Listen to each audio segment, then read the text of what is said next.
Welcome back, Gypsy Podcast. Today is Tuesday, December the 2nd. I'm back to the podcast. Why are you so monotone? You do that, it makes me want to turn your mic up, and then I'm gonna say something about Joe Burrow, and then you're gonna start wah everywhere, and then I'm gonna have to turn it back down again. I think it's the funniest thing in the world. From when I see you turn me up to where like 10 minutes later I see you turn me back down. Yeah, I gotta be like, because here's the thing, because when I do the podcast and I try to process it and do all that, it tells me when the spikes happen, the peak, and when like I'm guessing I got a lot of peaks. Clipping. It depends on the episode. If it's something very like you're very into it and like we're arguing back and forth, there's a lot of peaking. But then there's other times where you're like a lot more chill and like borderline going to sleep, and I'm sitting here doing it by myself, and it's all good. So it just depends. It depends on what kind of podcast we're gonna have. But guess what? We have some Joe Burrow playing good, so you are gonna have a little bit of peaking because you're gonna have to do your thing. You're gonna have to talk about him then. But before we get to the Joe Burrow stuff and all the NFL, that too. Actually, he didn't play that one. It didn't play great either. He was 16 of 25 Yeah, but you with a could. touchdown Yeah, but I don't know against the Patriots. For how long is? I don't want to go to such a long conversation about it, but just a question for you to chew on while I talk about this college football stuff, because you're not going to want to be involved. How long can he sit on the idea that he was not given the opportunity before people will like have to start like actually comparing his performances to what they need a starting quarterback to be? You see what I'm saying? Like he can only blame everybody else for so long. At some point, you're going to have to look at him and be like, hey, are you playing good enough or not? So I'm just saying, just think about that. And then once we get to the Browns game later, we can have that conversation. But I'm just like, for 2 games, yeah, for sure. And you're probably going to get that for the rest of this season. But what happens when you go into next season and for whatever reason he ends up keeping the job and then he like still doesn't play well? Like, what are we going to do then? I think he's playing fine. Okay, but is fine going to lead to him being a starting quarterback in the NFL for the next 5 to 10 years in the AFC? If he's consistent like he has been, where he's just been consistent, he just needs to throw the ball consistently.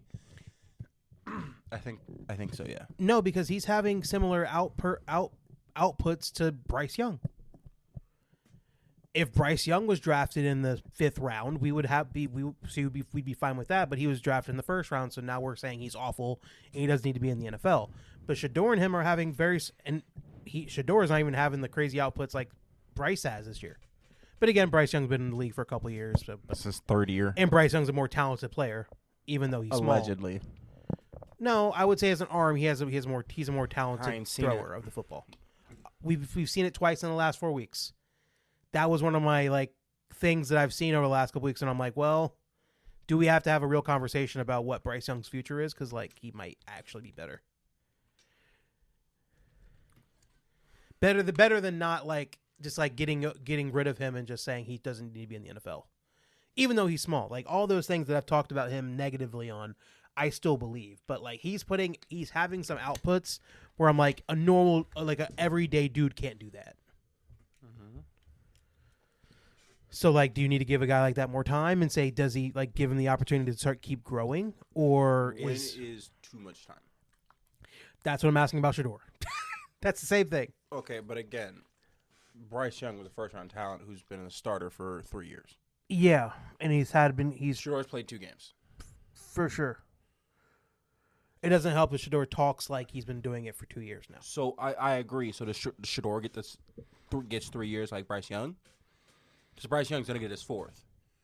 Yeah, but I understand Bryce Young being given that time because he was a first-round pick. So they used a pick on him that implies, hey, we have to give him every opportunity. But when you use a 5th-round pick on somebody, that's like candy. True. He will also have to be paid here soon. They're only on 2-year deals. 3. I don't know if that's right or not. I'm pretty sure it's 3-year deals. Anything after the 1st round is a 3-year deal, I think. Check that. Should I just look up Shedeur's contract? Yes. Because his contract may be totally fucking different. Shedeur Sanders. It was a 4-year rookie contract worth approximately 4.6. Yeah, his was totally different. Sorry, so it's still a fourth year deal, but they don't have the 5th year option. No, again, I think his was totally different. Maybe. Yeah, that's it. 4-year deal. But still, they're paying him nothing. They can drop him without much of an issue. Okay, so we'll get to more of Shedeur later. I have written out all this stuff for college football to where I think it'll go a little bit faster as I just get my thoughts out, and then we'll be able to get to the NFL faster so Jace isn't totally bored. So college football weekend recap from everything since we last podcasted. What was that, on Wednesday last week? I want to first go through the news when it comes to all the coaching hires and stuff. And then we'll get to the games from this past weekend, and then we'll get to... We obviously won't have the college football playoff to react to, so I'll just give a couple of thoughts, like what will come into effect when it comes to when they do the rankings for tonight. And then we'll go to the NFL stuff. So, Lane Kiffin is a messy motherfucker. Lane Kiffin, now the LSU head coach. Oh, who could have saw that coming? Well, the thing, yes, but so story is he's with Ole Miss. Ole Miss is at 11-1 season this season, and they're going to be in the playoff. No ifs, ands, or buts about it, but it has been news over the last 2 to 3 weeks that both Florida and LSU, who had fired their head coaches earlier on this season, were looking at him to be the guy to fill their head coaching position. All that time, he's been playing coy. He's been saying, I'm still coaching Ole Miss. I'm taking my time. I'm going to make my decision. And then I think like a week and a half ago, they said that it was going to be like, oh, we're going to make this decision after the Egg Bowl, which was this past Friday. And then the news came, and it went into Saturday that they were supposed to have a team meeting where he was supposed to speak with the team, and then it leaked into Sunday. And then by the Sunday, it was LSU was kind of forcing a decision on him because it pretty much was it was said to be that he had chosen to be at LSU, but the question was that, hey, I know I'm going to go coach at LSU. I know I'm leaving you, Ole Miss, but I still want to be the head coach for this Ole Miss team on the playoff run. And Ole Miss, the AD and the president were like, hell no. You're going to leave us to go to a conference rival to give you more time to not only take our coaches, but to potentially take our players too. We're not going to do that because it just seems like we have to have a little bit of self-respect. Because to be honest, it seems like that Lane Kiffin was going to leave for LSU no matter what. Anyway, that decision was already made. And he was just trying to have his cake and eat it too and still be able to coach Ole Miss in the playoff run while still making the moves to be the head coach at LSU. So then, once that news came out, he gave an ultimatum to his offensive coaching staff, and said, if you're not on the plane with me going to LSU today, you're not going to have a job. That was the ultimatum he gave those head coaches. The coaches on that side. Not everybody went with him. I think it was like the head strength coach, and then what do they call it? The GM of the Ole Miss went with him, and then there's a couple other guys, but not everybody went with him. And then after that, Ole Miss made the defensive coordinator the head coach, that's now head coach, because they're trying to keep it together because they still have to go to the college football playoff.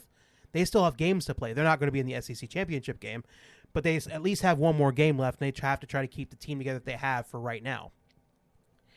And all this kind of goes crazy. They're asking him, and he's getting interviewed on the tarmac, and is like, hey, why are you leaving for LSU? And he's like, I'm not going to talk about that because they gave him 13 million guaranteed per year, $25 million per year when it comes to NIL. Money. But LSU, I think there's what has been proven over the last couple of years where, Kurt Cignetti at Indiana or Vanderbilt having their first 10-2 season since 1915. You don't have to be at those major college programs to have a chance to go to the playoff and go reach those dreams. Maybe it's not consistent, but you don't have to be, but you have an opportunity to go and compete on an every year basis because of the new state of college football.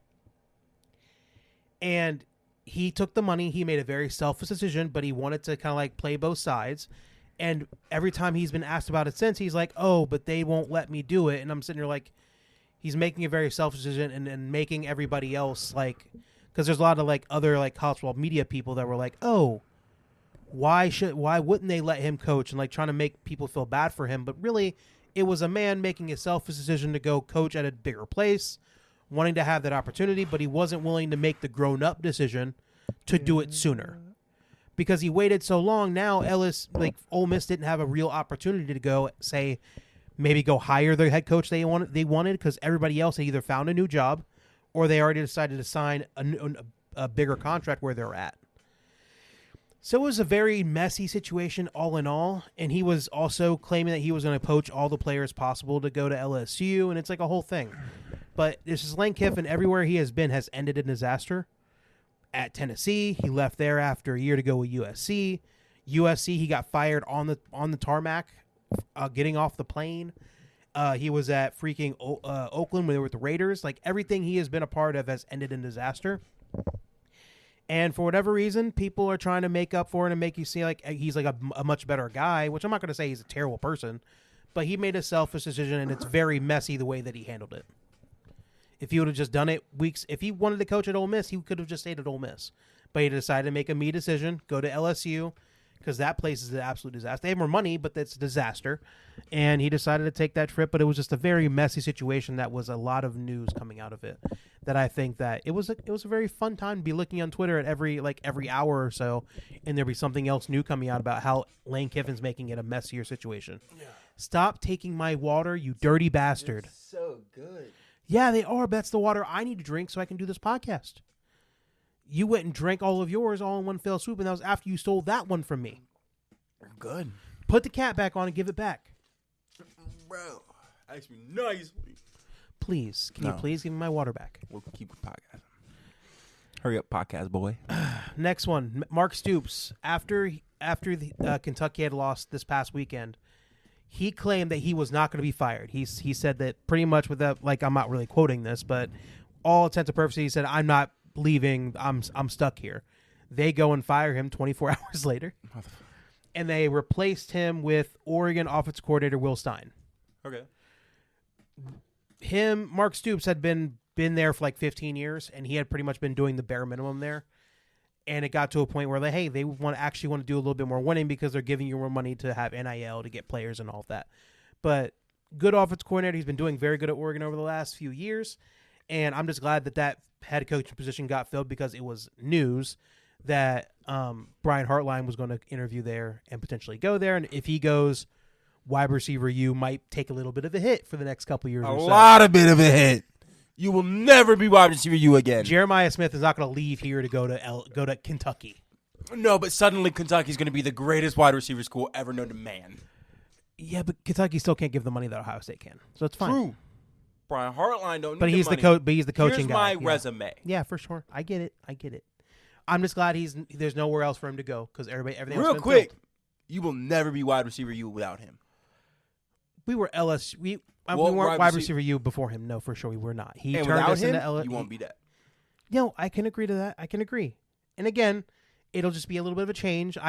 Maybe I'm a little bit fat and happy off of having Jeremiah's, a little bit of a change, and JSN's, a little bit of a change, and Chris Olave's, you and will Garrett Wilson's. never have wide receivers as good as them ever again.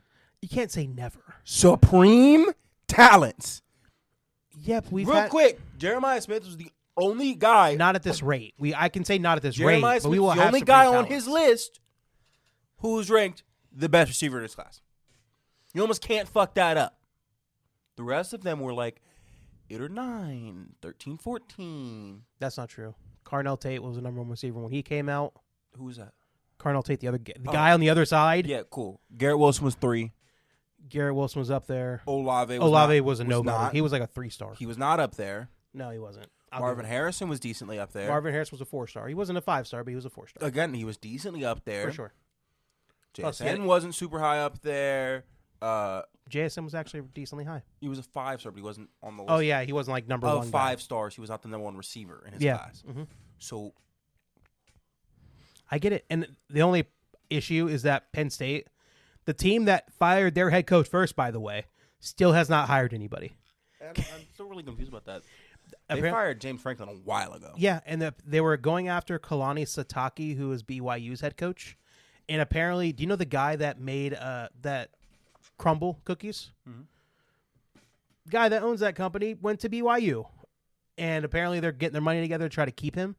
So Penn State can't get him. So that's a potential issue because Penn State's been through all these dudes and like none of them have taken the offer to go coach at Penn State, which is kind of crazy because Penn State is, I'm not saying they're a top 10 program, but they're like a top 20 easy, top 15 most years.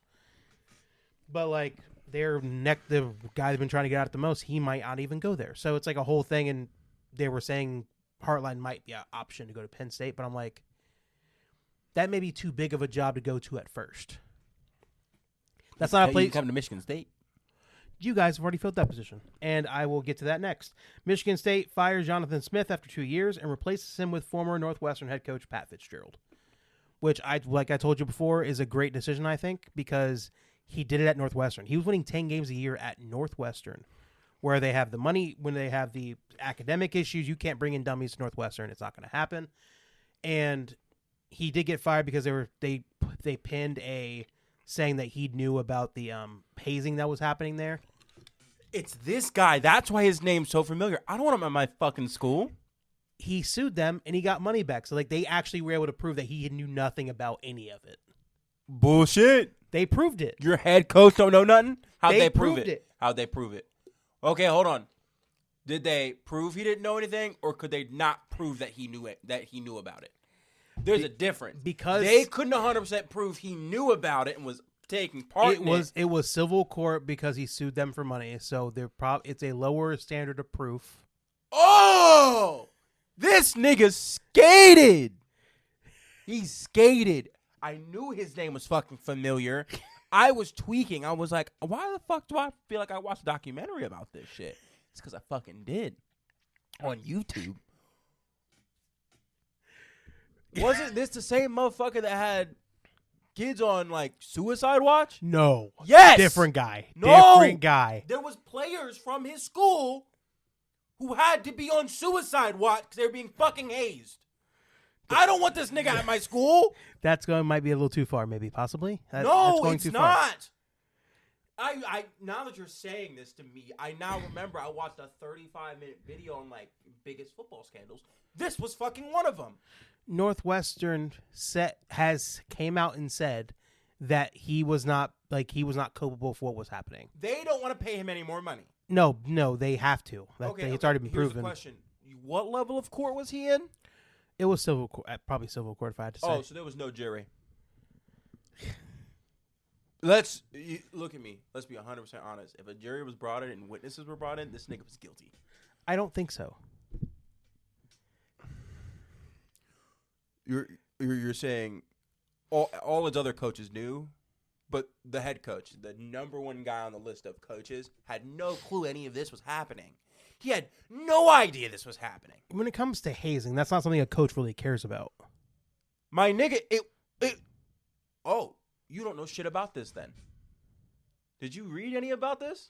Yes, I read a decent amount. It was encouraged by fucking coaches, you motherfucker. Not him. That's what I'm saying. No, they just can't prove he did. Fuck you. Again, in the court system, you just said you don't need as much evidence. They just couldn't prove it. In the level of court they were in, they couldn't prove he was. True. But I'm guessing they also couldn't disprove he wasn't. They can just prove he didn't take a part of it. But I'm guessing if you went any higher and you brought in a former player, this motherfucker would have been fucked. All the players loved him. All the players were behind him totally. They were saying that he knew nothing about anything. Okay. Again, all we can go is what they're saying because at the end of the day, we're not truly going to know. So I have a womanizer. Not a womanizer. No. Not a womanizer. I have a player payer, a womanizer, just a shitty fucking coach. He was just dog water. Jonathan Smith was terrible. He was dog ass. Very bad. And a dude who abused his players. He did not do the abusing. Legally, it wasn't proven he did the abusing. If the glove don't fit, acquit. That's what you're telling me. Look, I think he's a very good head coach. I think without having the academic stuff and the fact that paying players is also an option, I think Michigan State has enough money to get by and be able to be very competitive. And I think he's a very good head coach that knows how to develop players. This has all been said to me I think about this is great. 2 years ago now. This was all said to me before. Yeah, but he's done it in the Big Ten. Oh, that's crazy. Again, this was all said to me 2 years ago. Yeah, but Jonathan Smith had never done it in the Big Ten. He only did it in the Pac-12, which sucked. And doesn't exist anymore. Doesn't exist anymore because how bad it was. Pat Fitzgerald has done it in the Big Ten. I think he will be a very good pick for you guys. Nick Marsh, don't believe it, or at least he's going to take a payday, go somewhere else. He'll be paid. He's going to get paid. Everybody's like, oh, he's going to go to Michigan. I'm like, I don't think Michigan will give out money like that. He might go to LSU, though. If he goes to Michigan, that would be hurtful, right? You'd hate it. That would make a lot of sense.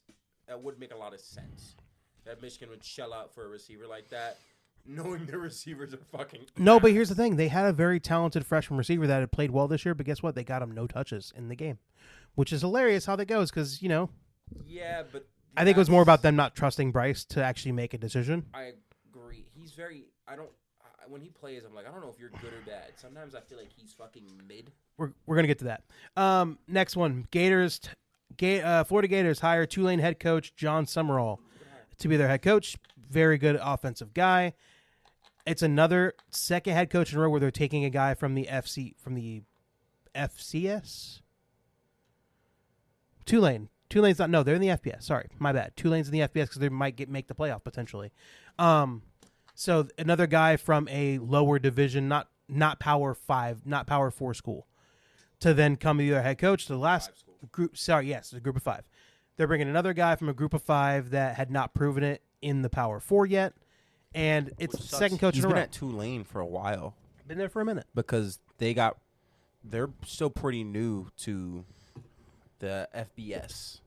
I don't think they're up here. I don't think they've been in the FBS for 10 years yet.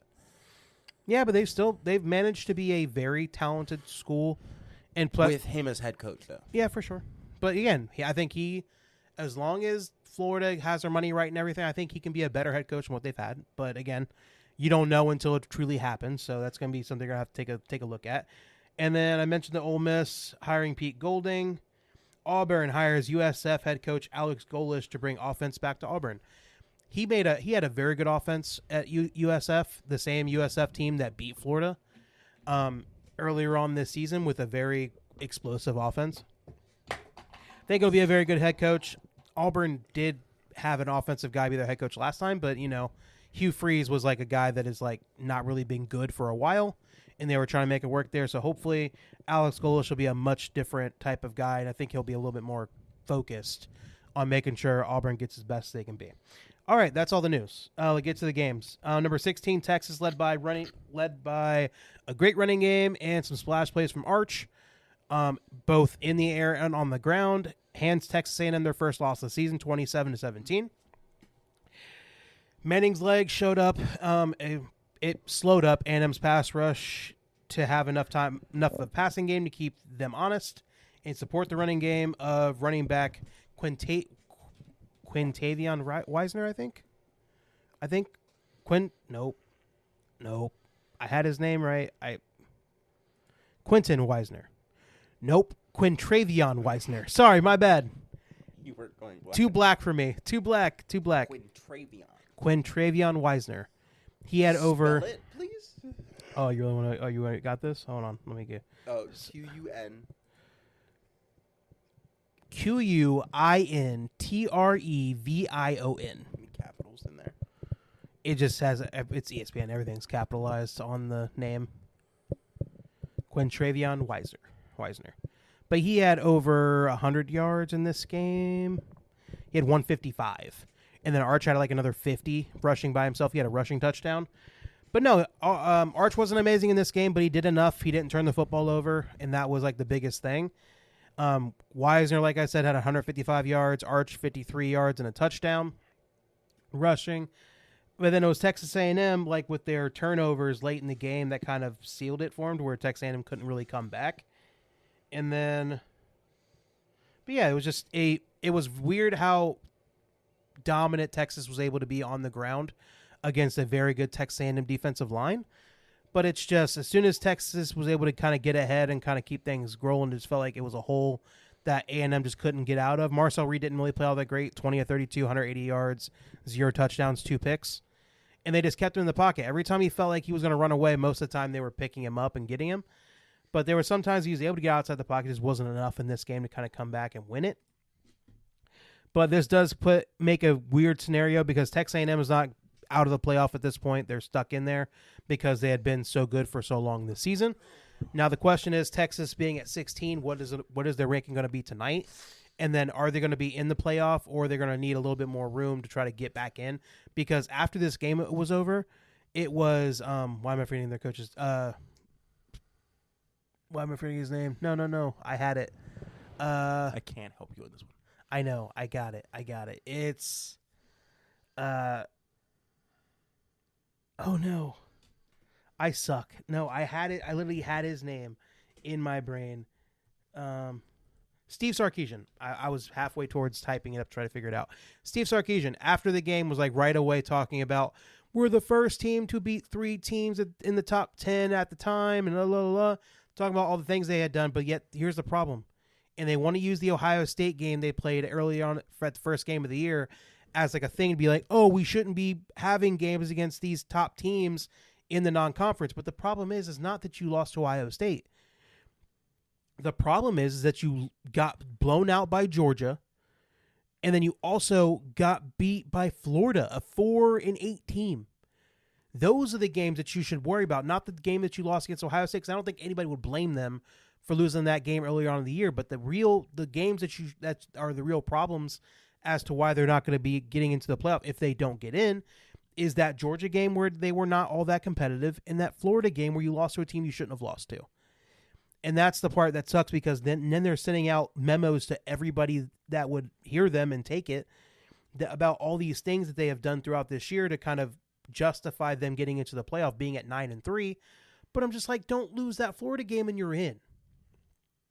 But now, just like every year, there's going to be a team that's going to be begging to get into the playoff, and Steve Sarkisian did it. Again, I didn't have a lot of respect for him in the first place, so it wasn't like I was surprised. Like when Nick Saban did it 5-6 years ago when he did it for Alabama, I was truly surprised because Nick Saban never really ever did that in his career. So, but I wasn't surprised by Sarkisian doing it, but I was kind of like even more disappointed because it's just like, come on, you're Texas. You shouldn't have to be groveling like this to try to get a playoff spot. You just don't lose to Florida and you'd be fine, but they did, and that's a problem for them. Number 4, Georgia beat number 23, Georgia Tech, by limiting Georgia Tech's running game. That put all the offense on Haynes King's arm. And even though Georgia did not have a great game from quarterback Gunnar Stockton, they didn't need it because they had almost 200 yards on the ground by themselves. It was a slog of a game. Georgia won at 16-9. But like I said, it was just the fact that Georgia Tech just could not get into the end zone, especially it was just they limited the running game so much for Georgia Tech. Especially when they got into the red zone, they just really couldn't punch it in. But the way I look at it is just like Georgia's been doing this all year, where they've like have a couple games where they have kind of exploded offensively, but for the most part, they've been really inconsistent with Gunnar Stockton as their quarterback. But in this game, I'll give them their credit that they did figure out at least a decent enough running game to beat Georgia Tech and get the game over with. But again, it wasn't the most impressive game out of Georgia, but it doesn't really matter because they're Georgia. They're in the SEC title game, and the question is, are they going to have a bye or are they not going to have a bye? Because they've done enough throughout their year. They're 11-1.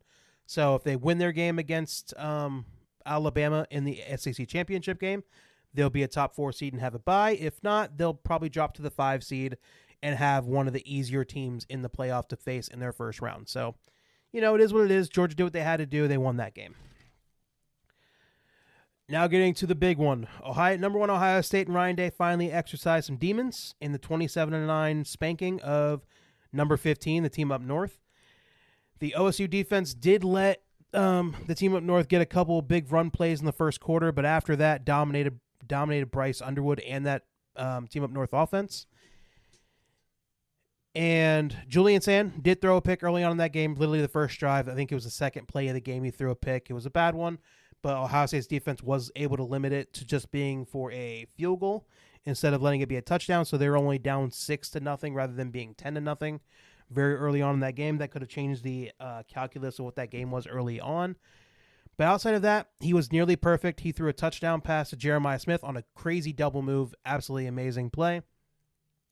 Did have a little bit of controversy because they were saying that he fumbled and touched out of bounds in the end zone.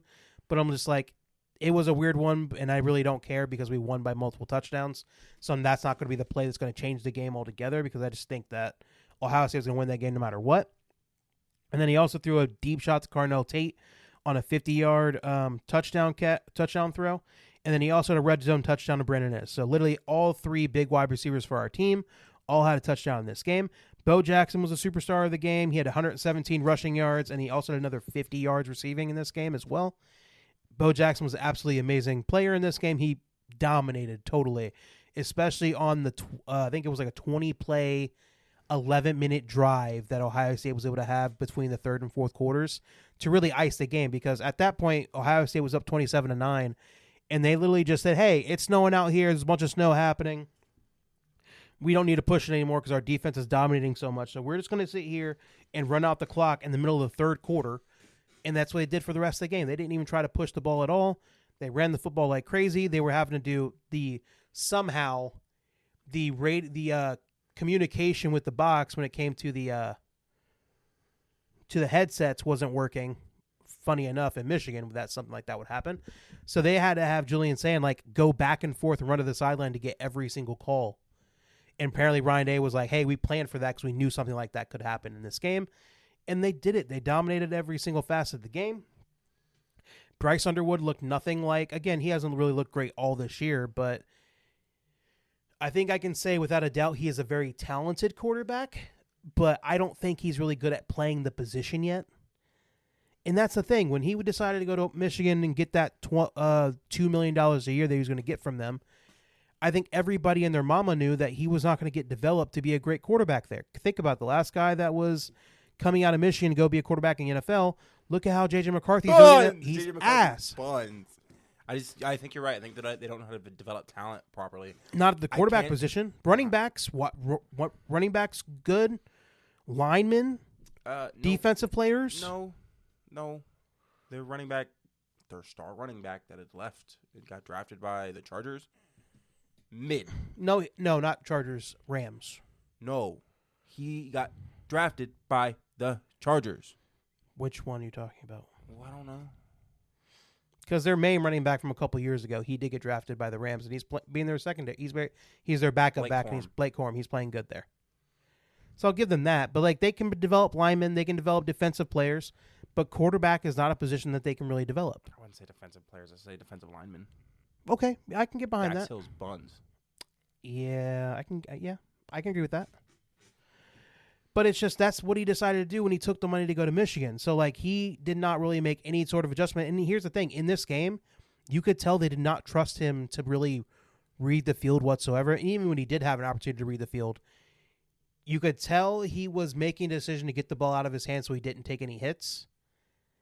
I think I heard somebody say that he brings a wide receiver mentality to the quarterback position, which is not something you really want in a quarterback.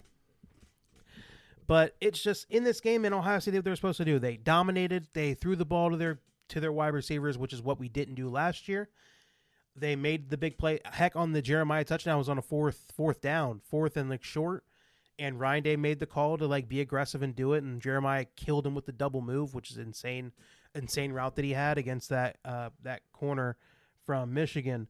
But it's just. Like I said when we were talking about this game before, that I wasn't going to get emotional. I'm not going to be emotional now. It's almost like after this game happened, it was almost like the world is back where it needs to be again because Ohio State did what they were supposed to do. They've been the more talented team than Michigan probably these last couple years and had not gotten the win. And they got the job done finally. And I think Ryan Day got the monkey off his back, and that's why I felt the most happy for, that he got the job done. Because Ryan Day is the one that didn't deserve the hate that he got. I'm talking about people can be disappointed with what the outcomes were the last couple of years, but going after his family, doing any of that shit, that's the part that I totally don't like, and I think makes Ohio State fans look more insane than what we truly are. And he did what he was supposed to do, and the team did what they were supposed to do. Julian Sam was awesome. He's probably going to be in a spot if he does what he's supposed to do in the Big Ten championship game, he's probably winning a Heisman. And Jeremiah Smith's awesome. Carnell Tate came back. Both Jeremiah and Carnell came off an injury and played great. It was a good game. Defense was dominant. Bet, but it was a good game. We were really close on that bet. Come on, you have to give us Did that. It win? No. Yeah, okay, fine. I can agree to that. I can agree that the bet didn't win. But Ohio State, they were supposed to do, and I think you should be happy for me that my Buckeyes finally got a win against Team Up North. No? Man, you can't never be just happy for me, huh? That sucks. But yeah, not to mention after the game, where one of the biggest, coolest parts about this whole thing was Brutus in the middle of the game Xing out the M in the end zone and then doing Script Ohio in the snow as the snowfall was coming.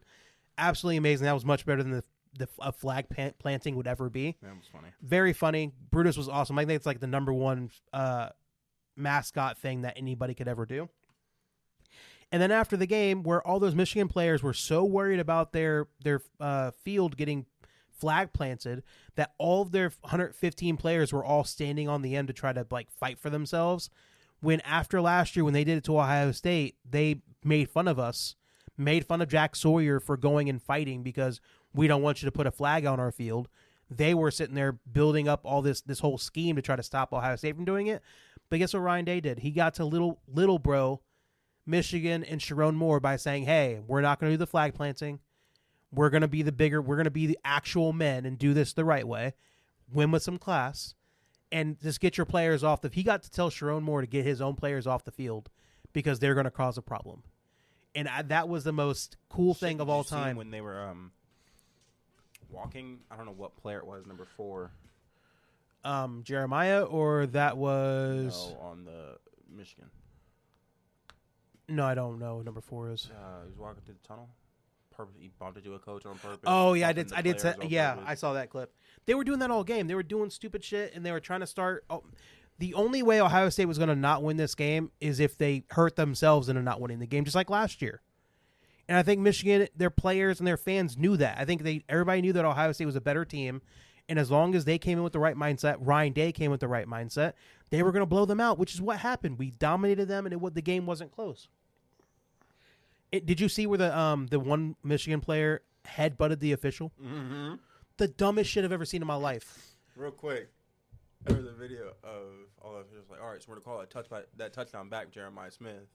Dude comes up, fucking shit his he's like, fuck no, we're not calling that shit back. Touchdown. And I was like, this motherfucker just headbutted me. Touchdown. Here's the thing. It's only payback for a couple years ago where it was like the Michigan player getting the catch and then getting the ball ripped out by Igbinosin in the end zone. Oh, that shit was ripped out. And that shit was ripped out and they called it a touchdown anyway. So it's only a get back for what happened a couple years ago. So just like it didn't matter. It was a multiple touchdown win. So it's not like that was the call that was going to save Ohio State. So the way I look at it, all's right in the world. It was always going to come back to Ohio State winning this game at some point. And I'm glad Ryan Day and that team managed to get the job done, and they did it with some class. I don't know. I'm glad they got the job done, did it with some class. I'm glad Ryan Day got the 7 things of chapstick. Because every time I go to work, if I don't have chapstick in my pocket, that's all I can think 7? about. That's all I can think about. And guess what you can't do? Buy a 1-pack of chapstick. They're always in 3-packs. Open. Yeah. Yeah, I know. Probably a problem.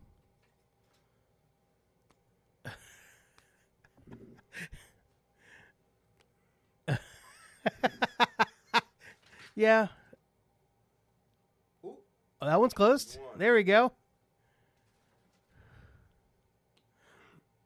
Okay, that's a lot of chapstick. I'm not gonna lie. I'm a black man in the middle of winter, Jace. What do you want me to do? My nigga, god damn. Not open. Let's go. That's 2. Those 2 red ones are old. I probably need to get rid of those. Damn, just at a glance, I saw 7 of them bitches. But 2 of them were closed. So that is some credit to me. You're not going to steal my chapstick, Negro. Fine, I have 7. You have 7 of them bitches. My nigga, there's one right there. Yeah, I'd use that one.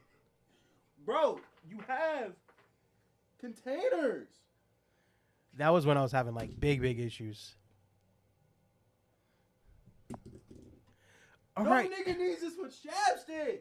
Yeah, it's because I have to keep buying it. I'm sorry. Working your shit with it? Like, what the fuck? Not with chapstick. That's a crazy way to do it. No one could use it. Dude, this is more chapstick than a person could use in a lifetime. Not in a lifetime. That's probably a little too far. All right, at least you get a chapstick out of it. I get, nigga. What the fuck? I did that one in my pocket just in case. It don't matter if you lose it. You have more. Yeah. God. I was sitting here having a happy time talking about Ohio State. You wanted to get on me about the chapstick. How am I supposed to focus? I'll take them off the table.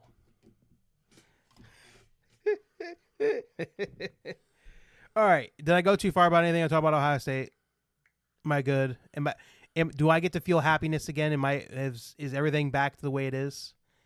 Because I think you were making jokes that if Ohio State didn't win this game, you'd have to get on my ass for it. And I'm glad Ohio State got the job done. They did it in a dominant fashion, which is what I'm very happy that Ohio State got the job done. And Ryan Day did, because guess what? Now they can start on this run of going to, hey, with the next win the national championship.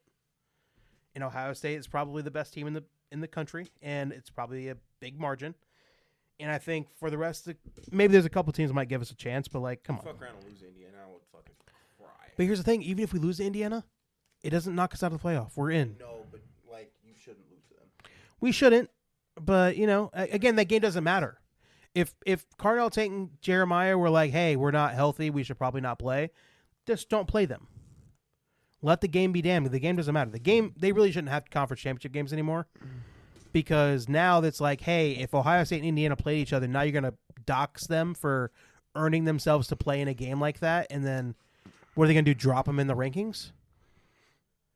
It shouldn't happen. I agree. That don't make sense. That doesn't make any fucking sense. No, that's fair. I think these games should be more of a tournament placing. It should be like 3 and 4. You should have the third and fourth best teams in the Big Ten and the SEC playing each other to then be that third team to be I think in the playoff. This game should only matter to how you're going to set up the tournament. Yeah. I think this game should be all right, we're going to determine who because you get a bye first round. Yeah, if you're the top 4 teams, you get a bye. So I guess should determine if Indiana loses, right, they don't get a bye. That's probably what's going to happen. But here's the thing: they earn themselves into that game, so you're going to drop them for a Georgia that which is what I'm saying. I think they shouldn't lose the opportunity because they earned themselves into the game. But I think it should be more of the Big Ten bye, the SEC team, one SEC team just bye, one person for each one of their. But you know what the problem is that the ACC is so ass. There's a 5-loss team in the ACC championship game, Duke. Because that's how ass the ACC is. If Virginia doesn't win that game, the ACC might get locked out of the playoff altogether. Because the rule is it doesn't guarantee if you win your conference, it doesn't guarantee you a spot. It's the top 5 conference champions that are ranked. So if they still don't have you ranked afterwards, you don't get in. In the top group of 5 team. Right. Exactly. It's either the group of 5 and then the power 4. The top Power 4 teams all get in, and then the top group of 5 team gets in, which is fucking impossible to do. So I'm just sitting here it just sucks that game is even happening because it really doesn't matter. So at the end of the day, yes, do I want to beat Indiana for sure? I want to beat their ass because I don't want anybody to truly think that Indiana is good enough to beat Ohio State. They're not. Unless the game happens and they beat them, which is something I'll have to eat if that happens. But that game shouldn't knock either Ohio State or Indiana from having a bye because they've earned it throughout this year. Who's the quarterback for Indiana? Mendoza. Oh, who is Dylan Raiola? He's the quarterback for Nebraska. Is he mid? Yes, very mid. Wasn't he the number 1 quarterback in his class? Yes, he was. Wasn't he supposed to go to OSU? Yep. And then he decommitted and then committed to Georgia and then decommitted again to go to Nebraska. Because Ohio State and Georgia are not going to give you the money that Nebraska would give you because they're more desperate. And they had a family member of his on the staff. So yeah, it is what it is. Heck, you know what's funny? Would it be crazy because tomorrow's National Signing Day for college football? Would it be crazy if I told you that the number one quarterback in the class? Well, he's a top 5 quarterback in the class, I think, after they redid it. Decommits potentially because it hasn't been guaranteed yet. He's going to decommit from Georgia and sign with Vanderbilt. What kind of college fucking football Vanderbilt 25 is this bullshit? Fucking Vanderbilt, because apparently they're willing to give him just as much money, if not more. And Guaranteed starter. Because Diego Pavia is leaving after this year. So he doesn't you're have any eligibility left. starter? So he's guaranteed the number one guy. That's you know what? That's not bad. Yeah, but like you're going to Vanderbilt. Like there's no guarantee that they can. But again, here's the thing: if he goes to Vanderbilt for a year, starts, and then doesn't work out, he could just go fucking transfer somewhere else. That's true. That's the part that sucks. Like it keeps these players from having to make a real decision. And again, I get they should have more opportunity to leave if they need to, but also it shouldn't be. You should have to stay somewhere for 2 years. I agree. To at least make you like, hey, at least be cool with your decision, not rather than just taking the money and just saying, I'll just leave there. I'll leave later. No. You don't think so? Yeah, I wouldn't have blamed Nick Marsh if he left after his first year. We put up 1,200 yards. Okay, I get that. Because now he had a shit year, and is probably not going to get as big of an offer from other schools when he is easily probably one of the better receivers in college football. Yeah. It just ain't been shown because shitty quarterback play. I get it. Yeah, okay. I get that part, but I feel like there's a lot of players that just take advantage of the situation. They're just trying to get as much money as possible. And they're like, if it don't work out, I can just go somewhere else later. I'm just like, it should be a little bit harder than that. Just a little bit. Yeah, I think maybe 2 years isn't bad. Or at least have a decent reason as to why you leave. You can't just say, the next team's paying me more money. Yeah. There has to be something a little bit more concrete. I agree. Next game, Oregon takes care of business against Washington in a tough road environment.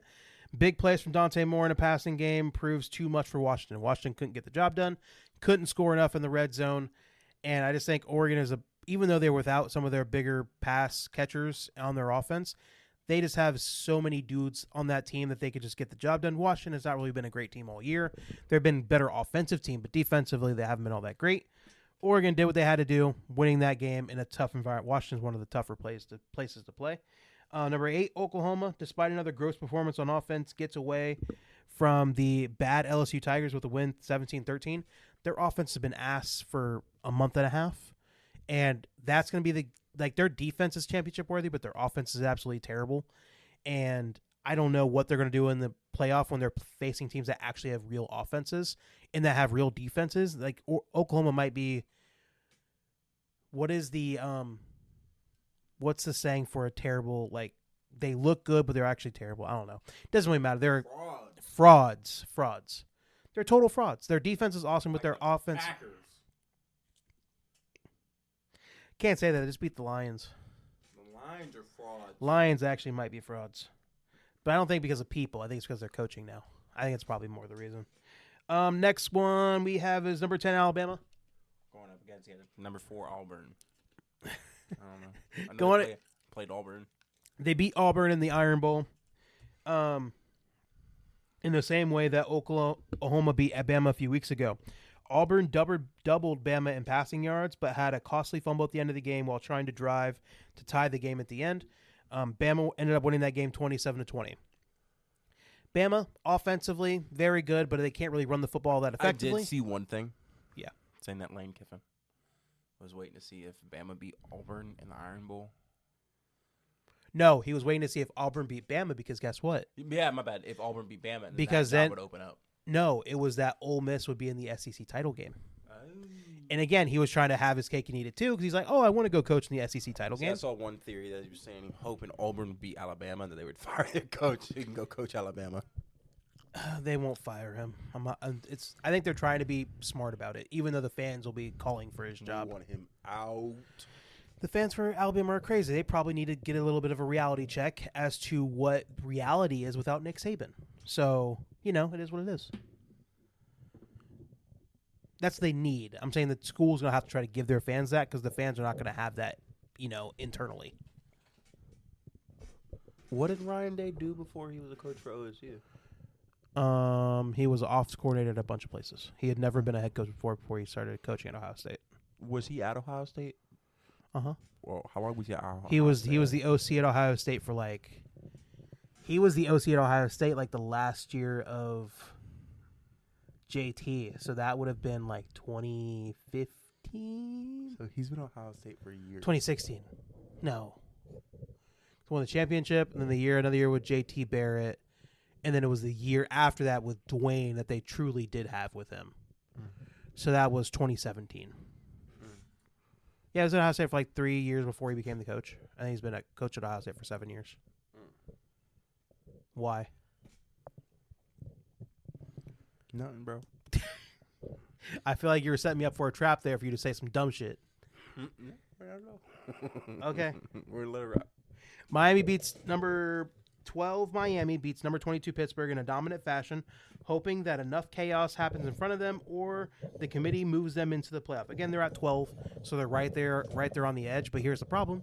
As soon as the big group of 5 champion comes available, they'll have to jump into the top 12, which means Miami will get bumped down. Which means they're kind of sitting right there on the edge, and it might come down to either them or Notre Dame getting into the playoff. And the problem is that they beat Notre Dame earlier on this year. And they've been waiting for that head-to-head matchup to actually count because the way the committee does it, they're like, oh, they need to be in the same pot because they only do rankings like 3 teams at a time. And that's... It was on Common Man and Tyvis. Or Common Man and the other nigga. Yeah, Timmy. They were like, when does it become a problem? Because he was like, Miami and Notre Dame keep getting closer and closer in rankings. He was like, so when is that a problem? They're now too close in ranking. And now they're both 10-2 teams, and they have played each other on the same field. And one of them lost. Exactly. So Notre Dame's probably going to get bounced. Probably. Even though Notre Dame's probably playing better as a football team right now. And is this going to be Notre Dame's call to be like, hey, you got to join the conference? Got to join the conference. Potentially, yeah, for sure. But also this, like, it's just one of those weird things. Miami just lost 2 games they shouldn't have lost. So they shouldn't even be in this opportunity because they lost 2 games in their own conference that they shouldn't have lost in the first place. So it's just like, same thing with Texas. Don't lose to fucking Florida, and you wouldn't be begging for a playoff spot. Same thing with Miami. Don't lose those 2 terrible games you lost, and you wouldn't have to worry about Notre Dame. But now you have to because you didn't handle your own business. It is what it is. Couple more things, then we'll get to the NFL. Number 14, Vanderbilt nukes Tennessee in their own house. Behind an awesome game from Diego Pavia that guarantees him a spot in New York for the Heisman ceremony. I don't think wins him the Heisman, though. In this game, he had 265 yards passing with 1 touchdown and 2 turnovers. And then he had 165 yards rushing. Oh, I was about to say. And a touchdown. You were saying his passing thing, and I was like, that's fucking ass. 165 yards rushing. Yeah, there it is. There it is. Yeah, it probably does earn him a spot. Probably earns a spot there, but I do think it probably comes down to who wins the Big Ten championship game. Because the funniest thing about it is that the Big Ten championship game happens at 8 p.m. on Saturday, and then voting is done on Sunday. You're waiting for that game. So they're waiting for that game to end, and whoever wins it, as long as the quarterbacks play well, whichever one wins. They don't shit breaks fucking last minute. Here's the thing. I don't think Saban's going to do that. If we lose the game, it's because Indiana played better than us and they just got the job done. I agree. But there's no way Julian Saban goes in there and like throws a bunch of picks and does all that. He played fine. He's unflappable every single time. He made one mistake. And that's one thing he's proven. He makes one mistake, he's not going to make that same mistake again. You know who else did that? Howard. True. Yeah, no, I believe it. I'm not going to make the same mistake twice. No, for sure. Real quick, is he your future Pittsburgh Steelers quarterback? I don't know, because I felt like if he was, they would have given him the opportunity to play by now. But maybe they're still have this crazy idea that they can still win football games. No, they fucking can't. Oh, you guys got it, Adam Thielen. I don't give 2 fucks about that. If any, I don't. That 34-year-old receiver. 35. That it's his last year in the NFL. No, thank you. I don't even want that either. 35-year-old receiver. I'm done. I'm done with the whole thing. Even though, at least they got rid of Darius Slay. That was a terrible signing that they made. Who likes burnt toast? All day long. He can't even play a full game without getting hurt. Whoever he goes to play with, good luck to you, friend. Good luck to you. He's not. He's going to get signed by somebody. He'll probably go by the Eagles again. He'll be one of their 20 cornerbacks. Even though that's not their problem, it's their offense. But yeah, their defense is still elite. Yeah, but even the defense is like, if their defensive line isn't getting after them, then their secondary is still like, ugh. It's not dominant. It's not dominant like it needs to be if the defensive line's not doing their thing. But yeah, that's it for the college football stuff. They're going to do the rankings tonight. Honestly, the only questions I have is where is Alabama going to be? Because as of the last ranking, they're at number 10. And if they're in this playoff, if they're higher in the rankings, as long as they play in the SEC championship game, they're not going to get dropped out for losing the SEC championship game. because there's no way they want to tell the SEC, like, hey, if you have a team that's on the outskirts and they get into the SEC championship game and lose, that they're going to get dropped out, because guess what the SEC is going to do? They're going to take their ball and go home. They're like, oh, we don't even want to be a part of the SEC, part of the playoff anyway. We can do it by ourselves. So where is Bama going to be? Where is Miami going to be in comparison to Notre Dame? And is that going to start to become an issue? Because both Miami and Notre Dame don't play this weekend because Miami can't even make their conference championship game. And Notre Dame doesn't have a conference to play in a championship game for. So that's going to be a question. And then where does Texas A&M fall to? Are they going to be outside the top 4? Who knows how that's going to go? And what is the other question I had? Where does Vanderbilt go? Because they were at 14 before. And playoff easily. I don't think so. I think so. All the teams they played throughout the year, they had like the best teams they have faced as a team like Tennessee, because all the best teams they played they lost, like Texas and Bama, and I think they played Georgia and lost. They have 3-loss team. No, they're 2-loss. Then they only lost twice. To who? Bama and Texas.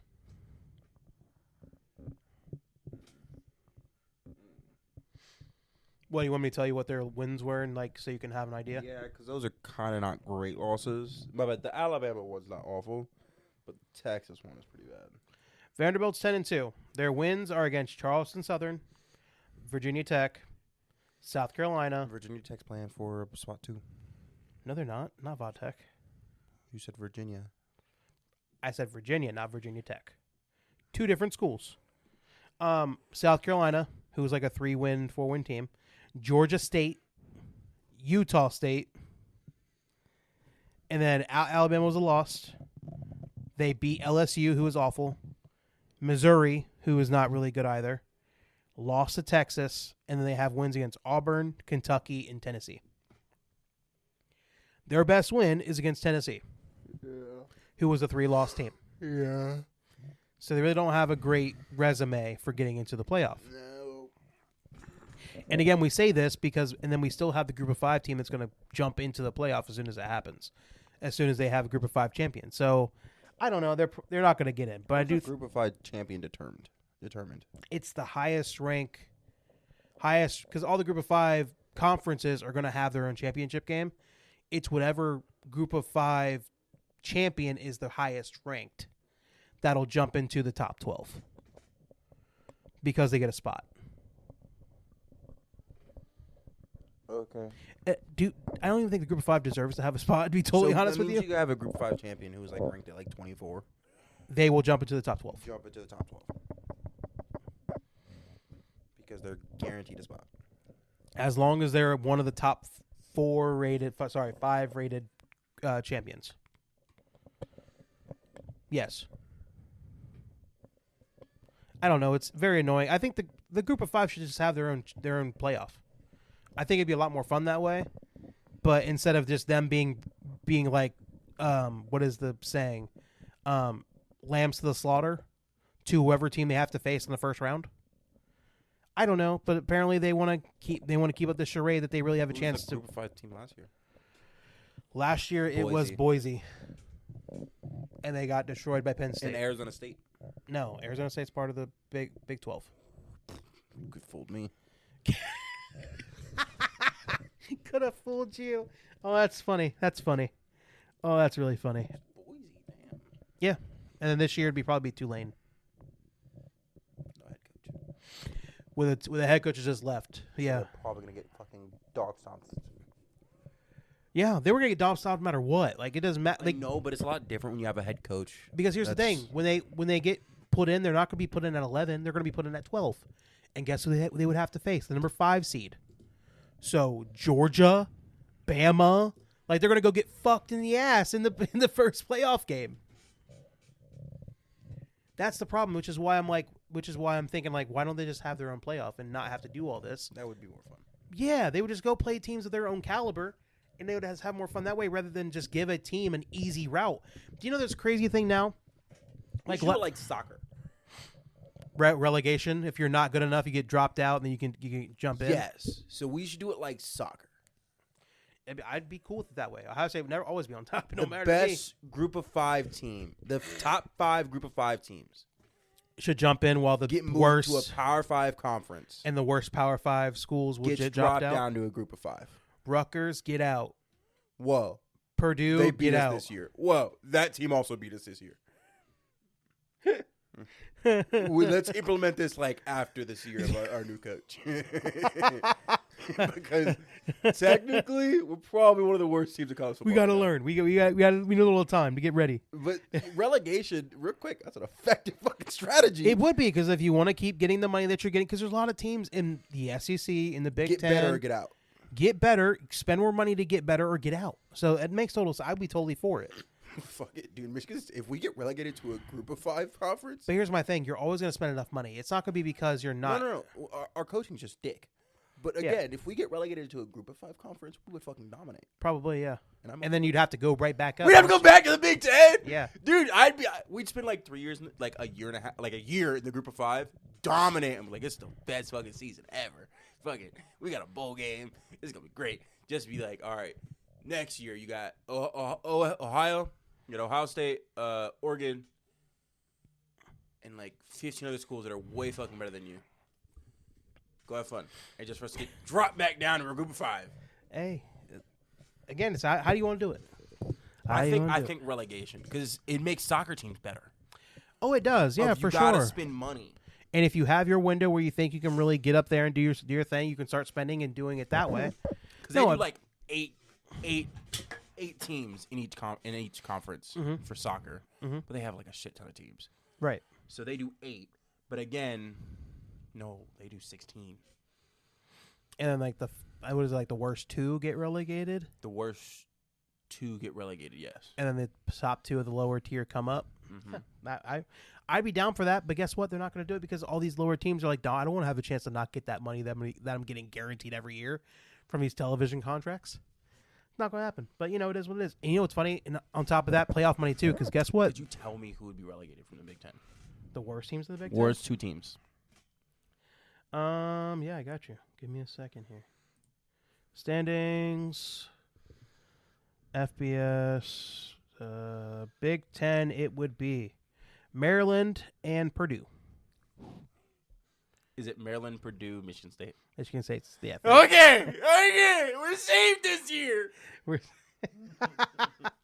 safe. It's all good. Dude, I was sitting here saying this, and I was like, we're not that high up. I was like, we may be 4.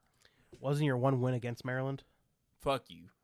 That's why you're higher than them, because your one win was against Maryland. We beat Maryland. That was your one Big Ten win this year. It was, yeah. Wild. How many does Maryland have? Maryland has one win in the Big Ten. I guess who? Let me guess. Purdue. Get the fuck out of here, Wisconsin. nigga. What the fuck? Wisconsin. What the fuck? Yeah. So they should technically be higher than us, but they have more loss than we do. No, you guys are both 1-8 in the conference, and you guys both have a 4-8 record. Fuck them. It's just that you guys beat them, which is what the difference is. Hey, funny how it works out. All right, that's it for college football. That's all we got. Let's go to the NFL. Start talking about that because we have a lot of games to talk about because, we haven't talked since before the Thanksgiving games happened. So let's go ahead and get to it here. Story-wise, I'm not seeing anything. We talked about Steelers picking up Thielen, cutting Darius Slay. Let's see. Did he get fired? No, he's still there. Okay, don't care about that. Colts make change a kicker, but pass on Tucker. Justin Tucker is trying to get back into the NFL now because he served his 10-game suspension. So now he's trying to get back in, doing all these tryouts for these teams. I don't think he's playing in another down in the NFL. His accuracy got so bad. And then you go around doing the same Deshaun Watson shit. And guess what the problem is that you showed you were ass before you got kicked out of the NFL. So, nobody's going to take a chance to try to bring you back because they all saw you playing like ass. You're a kicker, dude. You can't, Deshaun Watson was at least on the fucking MVP candidate when Yeah. he last played football. You were a kicker who was hitting at 85%. There was a chance of some hope, be like, oh, he could potentially be our guy for the future. Nobody's going to say that about Justin Tucker. Not to mention, he's older, too. So, all of that is going to kind of come all together to where he's probably not going to have another chance unless the team gets super desperate, which I don't think there's a team's going to get that bad, but who knows. Anything else? The Giants bench Abdul Carter in the first drive. Do you know what the going around rumor was? Was that he got caught watching porn in the middle of a meeting.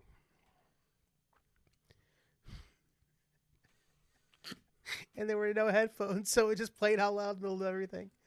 But nobody will say. But they keep denying that's the case. But nobody will actually say why he got pulled for that first drive. So I'm just sitting there like, if you're gonna let people speculate, they're gonna speculate. I don't know. It's a weird thing, but I'm just like, wrong place, wrong time, maybe. Wild. And that's not really all I got for the story wise. So let's go ahead and get to the games, recap those, and then make our pick for the Thursday night football game this week, and then we'll go from there. Thursday, this past Thursday, Green Bay at Detroit. Green Bay won the game 31-24. Detroit just don't look the same, man. Their defense wasn't able to really get the job done. They have a bunch of injuries everywhere. Every defenses. They did not have Amon-Ra St. Brown. He got hurt very early on in that game, which definitely took away from their offense. Yeah, fucked my bet, dude. I was so close. Jameson Williams played great, though. Yeah. He had 144 receiving yards. But the problem is when you only have one weapon like that, and then you really have nobody else pass catcher-wise, it really does limit your options. And I just feel like they just couldn't get enough in the second half to really come back and really get into winning that game. Jahmyr Gibbs played fine. He had like 68 yards rushing. I think he had like another... What did he have? Another 18 yards receiving, so he really wasn't as explosive as he usually is. But again, that's a very high bar that he set, so I'm not going to go too hard on him on that. But Jordan Love, 18 of 30, 234, 4 touchdowns, 0 picks. Josh Jacobs at 83 yards rushing. Dontavian Wicks had 2 touchdowns. Christian Watson had a touchdown. And then Romeo Doubs had a touchdown. So all of the bigger wide receivers they have in their roster all got involved in getting touchdown catches. And Green Bay sitting at 8-3.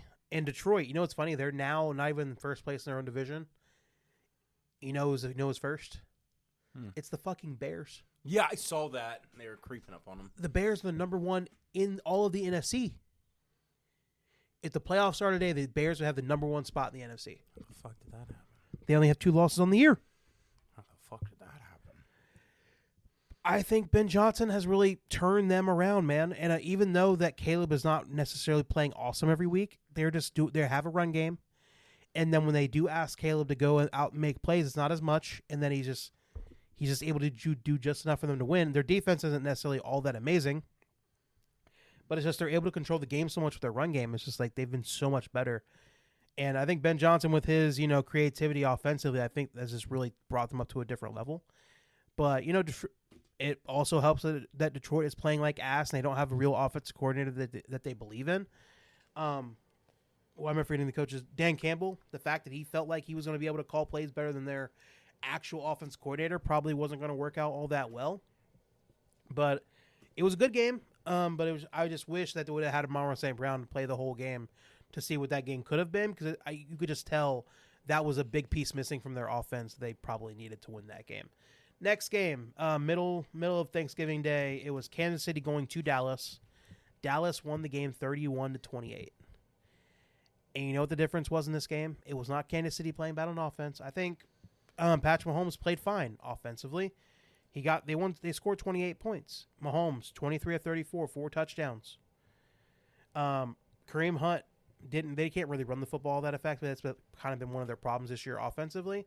Rashee Rice had a couple touchdowns, 8 receptions, 92 yards. Heck, even Travis Kelce got involved and got a touchdown as well. The problem is that Chiefs defense cannot get stops at fucking all. And that's the biggest issue. Like, they can't get after the passer. They can't stop anybody passing. Like, Dak Prescott, 27 of 39, 2 touchdowns and a pick, but that pick was very early on in the game. But Dak Prescott was sitting pretty back there and throwing to his wide receivers. CeeDee Lamb had a great game, 7 catches, 112 yards, and a touchdown. George Pickens got involved and had a big game as well. This Chiefs team is now 6-6, and they probably will have to win out in order to make the playoffs at all. And I just think their defense is just so down right now. They just can't get any stops, and it's not going to help out their offense at all. And it's different when they were in the first couple years of Patrick Mahomes' career where their defense wasn't as good, but they had a Tyreek Hill. They had a big play threat at all times to where even if their offense isn't being as efficient, they can get quick scores and it really help out their offense that way. But the way they are built right now, they don't have a big dynamic offense. It's more of like getting down, like kind of nickel and diming down the field. So if Mahomes isn't playing absolutely perfect and then the defense isn't able to get stopped, do you know what it is? Mahomes is in the Joe Burrow spot last year. If I'm playing amazing, but no one else is playing as good. I'm doing everything I can do. Our offense is doing everything they can do, but I can't rely on my defense to get one fucking stop against the goddamn Dallas Cowboys for us to win this football game. That's the difference. And I'm just like, you know what? I think there is, if Joe Burrow's paying attention at all, because, you know, he's probably so focused on what he's doing, he probably doesn't focus on everybody else all that often. But I think he get a little bit of a tickle having it, like, hearing that Mahomes is dealing with the same issue that that Burrow's been dealing with for like 4 years of his career, so like the last 5-6 years of his career. I don't know. It's just it's very weird to see Kansas City being at 6-6 like that. It felt like it's been forever since Kansas City has been like just a middle of the road team in the NFL ever since Mahomes got there. So it's nice to not have to worry about Kansas City being the best team in the NFL, just waiting for them to make the playoffs and just destroy everybody like they usually do. In Dallas, give them a lot of credit. They're playing really good football. Dak Prescott's playing awesome right now. I have to give him a lot of credit for that because when he's playing like ass, I'm more than happy to be the first person to recognize when he's doing that. So I do have to give him credit when he is playing good football. Along with those wide receivers, I have George Pickens is not an absolute issue. He's actually been under control and playing very well for them. So I do have to give him that credit. I do question what will happen once they don't pay him or things don't stop working out that way. I do question what will happen, but as of right now, George Pickens is a model citizen, making great plays, and their offense is playing absolutely amazing. So I do have to give them that credit. And then Quinnen Williams, the guy they traded for from the Jets, he has been playing very good football, and they've been getting enough pressure on the quarterback to help out their defense a lot. And you could tell in that game, there was a lot of times that defense was just sending a bunch of pressure and hoping that Mahomes just can't get away from it, and it worked more often than not. Last game on Thanksgiving, Cincinnati going to Baltimore. Yeah. Cincinnati wins the game 32-14. Mr. Joe Burrow's first game back in a couple months. He has a very good game. It wasn't flawless. It was fun. It was slow. It felt like he was like knocking the rust off in the first half, but he ended up going 24-46. 261 yards, 2 touchdowns. Did he have any picks? He didn't have any picks, did he? Picks. Played very efficiently. Not efficiently, but in the second half, more efficient than it was in the first half. 4 or 5 turnovers. The Ravens. Yeah, Lamar Jackson was not good. He went 17-32, 246 and a pick. Derrick Henry, 10 carries, 60 yards and a touchdown. Isaiah Likely was their leading receiver with 95 yards off 5 catches. It's just the Ravens defense isn't able to stop anybody. That defense has been an issue for them all year. And then ever since Lamar Jackson got back from injury, he has not been nearly as close to as what he has been in the past. And that offense isn't really great around him. So it's just like everything all in all, it's like the AFC North champion might actually be they might have a losing record. It'll be like a Tampa Bay, like a 9-8 team. Yeah, those bad NFC South seasons, like where like 9 wins is good enough. 9 wins is good enough. And I'm just sitting there like, it sucks because nobody wants to take the reins, and it might just end up being Cincinnati trying to come back, and then whoever tries to hold on. I'm sitting there like, it sucks that all these teams are playing as bad as they are, and then you have Burrow trying to dig out the hole that was dug when he was away, and you guys weren't doing anything. But your assessment. How were your feelings having Joe Burrow back after a long hiatus of not having him? Felt like the first time in a while you could actually be engaged in a football game again. It was fun. You're still on the side of like not wanting to win, like not trying to go after this. Mm-hmm. I get it, but was there a small part of you that was excited to see him back on the field again? No? You're that entrenched, huh? You don't want to waste the season when you can go get a good draft pick? Mm-hmm. Jamar Chase did have a great game though. 7 catches, 110 yards. He got involved, and he was a lot better than what he's been in these past few weeks. You know, without Joe Burrow. Yeah. And you guys are gonna get T. Higgins back. So I'm like, this is only gonna get better. And the rest of your schedule, man, is not necessarily all that crazy. I don't know. Yeah. You guys play Buffalo next week, so you're Dog walk. So that's the thing. If you say you want to get a good draft pick and you're going to beat the Bills next week, how is that? Dog walk the Bills next week. He doesn't fucking care. He just hates Josh Allen. So you guys beat the Ravens. It was nice to see Joe Burrow out there. As of right now, your stance is still you want to lose more games so you can get a good draft pick. Mm-hmm. Okay. I'm just going to keep asking you this every week until you eventually change your mind, because Joe Burrow will give you no choice. But until then, we'll keep going. But yeah, Lamar Jackson and the Ravens are just not playing good football. They've kind of been bad for a while now. I can't say shit because my Steelers have been bad as well. But it's just very bad football coming to the Ravens in a way that you didn't think that would be possible, especially with them having a younger, like Lamar Jackson's not old. Like, he's still a young quarterback. Mm-hmm. He did come off an injury, but like he looks healthy enough. And it's just the offense is not clicking the way that you think it should. So I don't know. Hopefully they'll be playing some better football, because I don't want the Steelers to think they have a chance to actually win a playoff game. So the better that both the Bengals and the Ravens can be to kind of throw Pittsburgh out of this situation, I'll be more than happy to take, because I just want to see – I'm in the same spot as you are. I just want to see my team keep losing games so we can go get Cardinal Tate or go get one of the Ohio State guys. Like, that's what I really want to do. But we'll see. Next game, Chicago goes to Philadelphia and beats them. Chicago wins the game 24-15. And this Philly team, they're too good that they're going to make the playoffs. Yeah, but will it matter? It won't fucking, like, watching the Eagles play is painful. Mm-hmm. Like, because offensively, they cannot get shit done at all. Like, when it comes to getting the plays done they need, like, they'll have times where they play some decent ball. Like, in the first half, they played awful. They only had one field goal, and in the second half, they kind of turned it on, but it was just a little bit too much of a hole for them to get out of, for them to come back and win this game. But it's just, I just don't know, man. And it's like the defense didn't really show up. Caleb was able to do it just enough to win this game, 17-36, 1 touchdown, 1 pick. Kyle Monangai, their running back, 22 carries, 130 yards, and a touchdown. I don't know. It feels like this Eagles team, like when their defensive line isn't playing great and their defense isn't showing up, their offense is not going to help at all. And Jalen Hurts played fine, 230 yards, 19-34, 2 touchdowns and a pick. Saquon only had 56 yards rushing. A.J. Brown played fine, 10 catches, 132 yards, 2 touchdowns. But for whatever reason, it just wasn't enough, and they weren't able to punch it into the end zone enough to come back and win this football game. And I don't know. Watching the Eagles is absolutely atrocious to do. And I hate to say, the Bears are 9-3. They're 9-3 on the year, and they have the number 1 seed now in the NFC. And do I think they can really go win a Super Bowl? Probably not. I would not put them anywhere near the Rams or the Seahawks.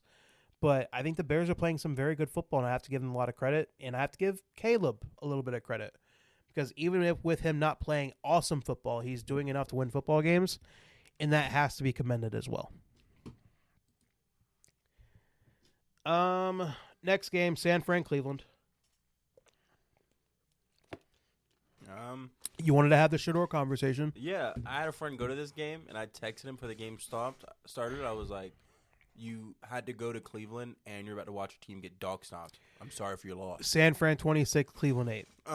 Imagine having to go to Cleveland, that shithole of a city. Yeah. To watch the Browns, that shithole of a team. Mm-hmm.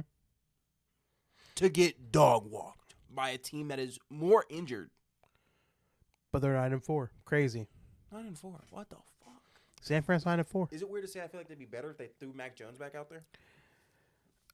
Brock Purdy played fine in this game. He managed the game. He didn't turn the football over. You have to give him credit. I said better. I don't think Mac Jones is better than Brock Purdy. I'm not saying he's better. I think they'd be doing better because he'd follow exactly what he's told. I'm glad I've gotten you on this run with me. Because you were a big Brock Purdy guy for a while, but you finally turned to my side. Discredit him. Let him do what he can do. He did fine in this game. He didn't throw picks. He managed the game. Christian McCaffrey was awesome again. He had 53 yards rushing. I think he also had. I think he had a decent amount receiving though too. Hold on, let me check here. McCaffrey 53 yards rushing, and then he also had 21 yards receiving. He didn't really do all that much. George Kittle 4 catches, 67 yards. Juwan Jennings had a touchdown catch in this game. But the problem is that they just don't need a lot to beat the Browns, man. They just don't have enough offensively. Shedeur, 16 of 25, 149 yards, 1 touchdown. He was fine. Is that fine? It's fine. That's not fine. It's fine. Quinshon Judkins. Well, I can say he should have had 2 touchdowns. He did overthrow that one. Like, he was wide open. It was Jerry Jeudy, right? Help, Jerry Jeudy wasn't fully running. Yeah, but it was a bad throw, too. He also still was not fully running. Okay. Tomato. I'm just saying Jerry Jeudy had a burst of speed for a second and got a lot closer to that ball. Okay, fine. But again, Judkins, 23 carries, 91 yards. He averaged 4 yards a carry. Did what he had to do, but they just weren't able to punch it into the end zone enough against the San Fran team. Even though the San Fran defense is super injured and everybody's hurt on that defense, they know what they're doing, and I think they had a very good plan that they were not going to let Quinshon go crazy in this game, and I think they were going to throw a lot at Shedeur Sanders and make him have to read the defense and make quick decisions, and he wasn't all that great at doing that. Even though I guess 16 to 25 is halfway decent of a stat line. It's just for 149 yards is not great. So did you think about what my question I asked you about Shedeur? How long would you give him before you really get do you really think he can be a starting guy in the NFL? Full year. I give him a full year. Prove it or don't, because Cam Ward proved it in the first 4 games. Yeah, but he's a different that's a different stratosphere player. I agree, but if you truly believe you were the second best quarterback and everybody else believes you're the second best quarterback, which he was probably the second best quarterback in the draft. Prove it. Give him a year, see what he can truly do. Prove it. So let me ask you this question: in your heart of hearts, do you actually think Shedeur is a starting quarterback in the NFL? I think that's his ceiling. But I think he's just a guy. Okay. I can agree with that. He's just another guy. I just because people just keep taking up for him like he's meant to be a starter in the NFL, and that's not the case. I just don't think he's that type of talent. And just because he has the last name Sanders, it doesn't give you all the physical skills that you need to be a quarterback in the NFL nowadays. I don't know if he was a quarterback 15 years ago, I think there'd be a lot different of a scenario. But as of right now, you need to have a lot more skills than what he actually has as a quarterback right now. And I just don't think – I think people are taking up for him, and everybody wants to blame the Browns, but I'm like, it could be just as equally that maybe Shedeur isn't worth being a everyday NFL starter. I don't know. But I don't know. Hopefully he'll be able to take advantage. But here's the thing. Every time he talks, it doesn't make it any better for me. Every time it's just like, why can't you just be the silent assassin to go out and do your thing and let your play speak for itself? It just feels like every time they're going to give him an opportunity to say something, he's going to say something, and it may not sound all that great. When it's coming from your quarterback of your team. Wide receiver, fine. We don't have that expectations of you to be a polished guy at all times. But as a quarterback, it's unrealistic, and it's probably a little bit unfair. But we do want you to kind of be a CEO kind of guy when it comes to talking to the media and doing all that, and he is not going to be that. So I don't know. It turns me off a little bit. Next game, Jacksonville at Tennessee. Jacksonville won the game 25-3. The game wasn't close. Cam Ward doesn't have any help. Trevor Lawrence did just enough to win the game. Jacoby Myers had a pretty decent game. He had 90 yards, and Jacksonville did what they need to do. And Jacksonville is now the number 1 team in the NFC South because Indianapolis is really taking a tumble, and Jacksonville is definitely in the lead right now for first in the NFC South. So I don't know. I don't like Jacksonville either. I don't think they're a much better team, but the problem is that Houston kind of dug themselves a hole that they're trying to dig themselves out of. So I don't know. As of right now, Jacksonville probably will make the playoffs, but they'll probably get beat by somebody in the first round, and it probably won't be pretty. But Jacksonville's doing what they need to do right now. So I have to give them credit for that. Next game, Houston at Indianapolis. Houston won the game 20-16. Travis Hunter was a bad second overall pick. I just needed to say that. Oh, I think so too. Again, me and you were both saying that same thing when they did it, and they traded away good draft picks to do so. I think they gave away their first-round pick for next year to make it happen. So that's going to be a pick they're going to be dealing with for years to come. And I do think if they can probably try to salvage that whole situation, it's going to be by telling Travis Hunter to pick a side of the football and stay there. And maybe you can get close to getting the value that you picked him up with. But here's the thing. I don't think he's a good enough receiver or cornerback at one spot to be worth that pick either. I don't know. But if they just want him to be usable, I think he needs to pick a side and stay there. I just don't think it's feasible in the NFL to do what he was trying to do. So No. You know what's funny? I don't think he's a great at, he's the best in the game at either spots. No. I think he's probably a more natural corner. Than he would be a receiver. Because I think at his ceiling's a number 2 receiver. But he's a small corner. Yeah. And at receiver, he's a small receiver. I just don't know. Sorry, I hate Travis Hunter. He didn't deserve that fucking Heisman. He's not playing for the rest of the season, so it's not like we have to talk about him that much. But, you're right. It definitely was a waste of a pick. Houston, Indy. Houston won the game 20-16. Defense is awesome. C.J. Stroud had his first game back in 3 or 4 weeks. He came out and played very well. They limited Houston. Houston's defense was dominant in this game. Limited Indianapolis. Daniel Jones, 14-27, 200 yards, 2 touchdowns. Didn't really do much more than that. Jonathan Taylor, 85 yards off 21 carries. No touchdown? Let me check. Hold on. I'm going to... No. Crazy how that works. Man. Again, this is probably the best defense in all the NFL, so I'm not going to get on him for not having a great game against them. Oh, but you're happy to slob on his wiener when he has a great game against the Titans? Yeah, maybe a little bit. Alec Pierce had a touchdown catch. Tyler Warren had a touchdown catch. But it's just Indianapolis wasn't able to get enough plays in order to win this game. And on top of that, CJ on the other side played well, 22-35, 276. Didn't get a touchdown pass, but they did get a couple rushing touchdowns out of Nick Chubb and Nico Collins. And then Nico Collins did everything. He had a touchdown rush. He had 5 catches for 98 yards.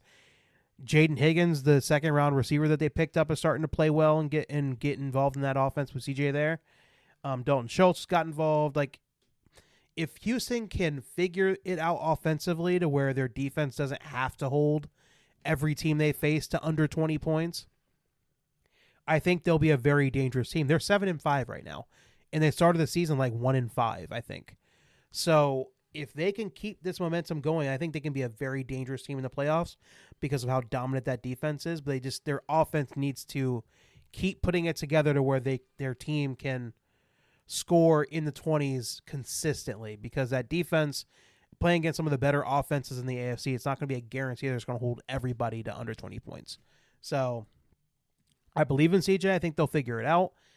And as long as they can protect him and that offensive line can get it together, I do think they can make some real noise in the playoffs, especially if it's going to be without Kansas City in there and the Bills are up and down. So the AFC is there to be had if there's going to be a team that's going to be able to take it.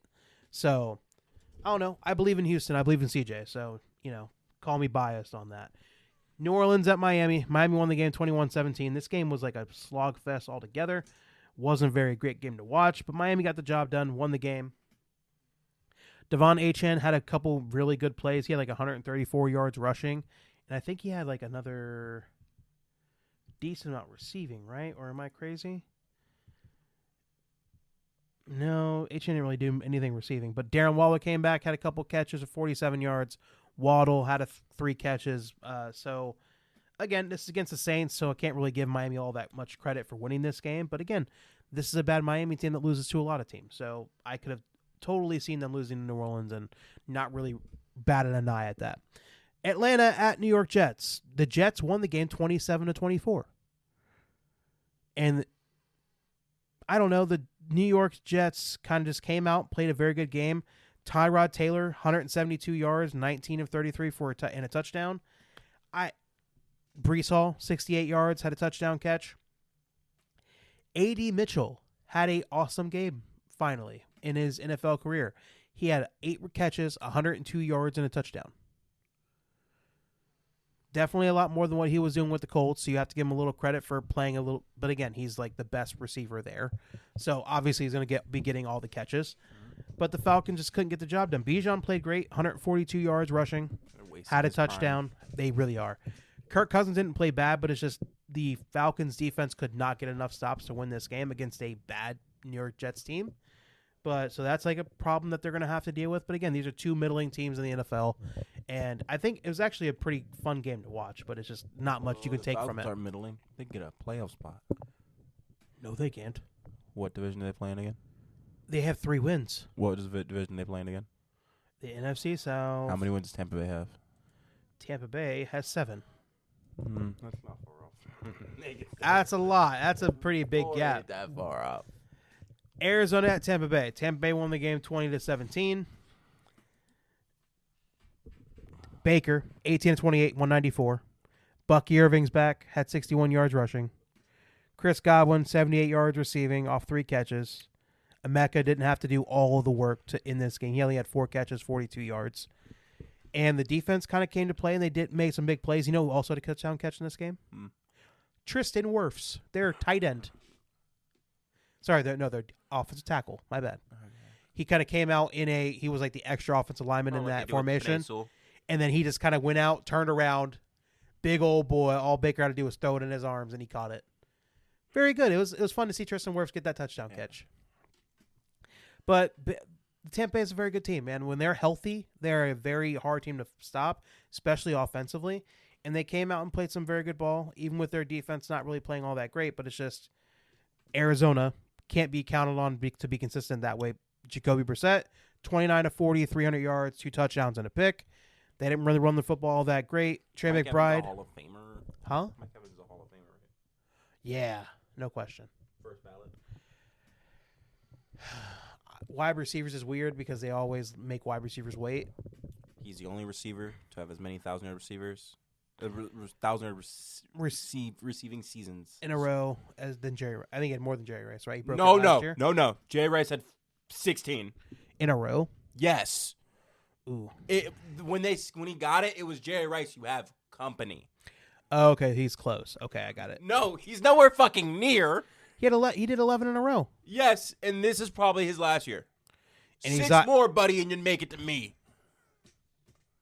All right, fine. Real quick, we talk about like LeBron, like he's truly the greatest ever to do it. Jerry Rice is probably the greatest receiver. He's the greatest receiver ever. I think, yeah, people obviously give him that. I know it's just not talked about as much. Like Michael Jordan's still talked about today. Oh yeah, for sure. And he played legit 30 years ago. No, like 25, 20. Yeah. But Jerry Rice didn't play that long ago either. True. Yeah, don't talk about him at all. Because he's just not as flashy as other guys, man. But when it comes to production, he killed it in the NFL. He was like 36 on the Raiders and still had 1,000 yards. Yeah. No. Yeah. No. You're He was you're not wrong about 37 that. on the Seahawks and still had 1,000 yards. He knew how to get the job done, man. What? He knew how to get the job done. Young or old, don't matter to him. Trey McBride had a great game. 8 catches, 82 yards and a touchdown. Marv came back off an injury. 6 catches, 69 yards. Nice. Bam Knight had a touchdown catch. But again, it was just the Cardinals couldn't get enough done to win this game. But it's just, at the end of the day, Tampa just, with Baker at the helm, he was healthy enough to come back and play this game, even with that shoulder injury. Came out, played the game, won it. Good on them. They're keeping their lead in the NFC South pretty strong. LA Rams go to the Carolina Panthers, and they fucking lose. Carolina wins the game 31-28. This was a back and forth affair. It was a scoring affair, even though the weather was bad. Matthew Stafford, he had 2 picks in the first quarter that I really do think kind of like really gave the Carolina life in this game. Because honestly, at the start of the game, the Rams kind of like went down the field their first drive right away and got a touchdown. And if like, oh, this is going to get nasty real quick. But he ended up throwing those 2 picks in that first quarter and really gave the Panthers life. And 2 touchdown drives. Bryce Young, 15-20, 200 yards, 3 touchdowns. He just played some very good football. And let's see. Jay's on the phone, but I'm going to keep going. Matthew Stafford did also have the turnover late in the game to kind of seal the game for the Panthers. But it's just nobody was really going to expect the Rams to lose a game like that against the Panthers. You know, it's very funny. We all look at the Panthers being like one of the worst teams in the NFL. They're 7-6 on the season. So do you think that this is like a referendum on the Rams not being as good as we all thought? Because last week we were singing their praises about how they're probably the best team in the NFL right now. So does this take you away from thinking that? Or is this more of just thinking like, oh, Panthers had a great game? I think the Rams had a bad game. They had to have one true bad game at some point. I don't think they're not as good as we thought. I think they're just as good as we thought. He just had a bad game.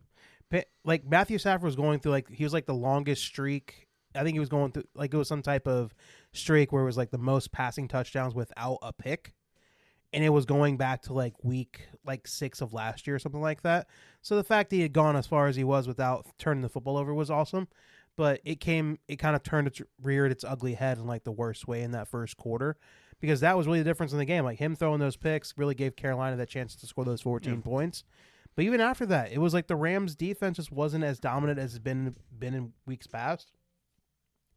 And Bryce Young played fine. 15 of 20, 3 touchdowns, 206 yards. Their leading receiver was Jalen Coker. 4 catches, 74 yards. And I think also Tet did make the 43-yard touchdown catch from Bryce with 6 minutes left to put them up 31-28 to win the game.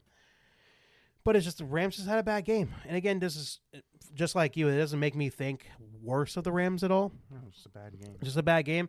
And I think this goes to show that even the Panthers, not as bad as we thought. They're only, like I said, 7-6 on the year. But all of these dudes are paid. They're all paid athletes. And they're all paid to go out there and make these plays. And if you don't show up and have a good game, or at least have a decent game, a team that's a little bit lower than you can get you. That happens. And I think I heard this on a different pod I was listening to. Is that the NFL is built for nobody to win for too long, or for nobody to lose for too long, because of how it's built, because of the draft. Unless and the Falcons. No, because the Falcons even had a Super Bowl run. They didn't win it, but they got to a Super Bowl. How long ago was that? That would have been, what year was that? That was still with Brady was with the Patriots. Mm-hmm. Was that 2020? No, that was the year. Yeah, I think it was. Bay. The Falcons? Oh, no. That was 2016. 17. Okay, or definitely earlier than I thought. How many first rounders do they have on their offense? On their offense for the Falcons? Mm-hmm. Why? Why does it matter how many first rounders they have on the offense for the Falcons? You think a team with 5 first round guys on their offense would still be bad? Bijan. Yeah. Drake London. Uh-huh. Kyle Pitts. Mm-hmm. Michael Penix. Yeah, but he's hurt. He's not playing. He's not playing right now. So that's 4. But that's 4. Even before he got hurt, he wasn't playing all that great. That's 4 top 10 first round picks. Yeah, I can agree. And they're still bad. And they just used 2 first round picks last year on defensive ends, and they're bad. Their defense isn't necessarily all that great. Okay, fine. I'll give you that. But in the NFL in general, it's built for no team to be good for too long or bad for too long, because it's always built for parity. So just the fact that a team like the Panthers, even with having Bryce Young, who's not necessarily playing great all the time, if he has a great game, he can come up and beat a team like the LA Rams, and it's a shock for everybody that watched. But when you look at it, it's it's not that surprising. All these dudes are talented to a certain degree, and they can get you if you don't play well. So it's just, it's one of those things. But like you said, LA Rams, they're going to be fine.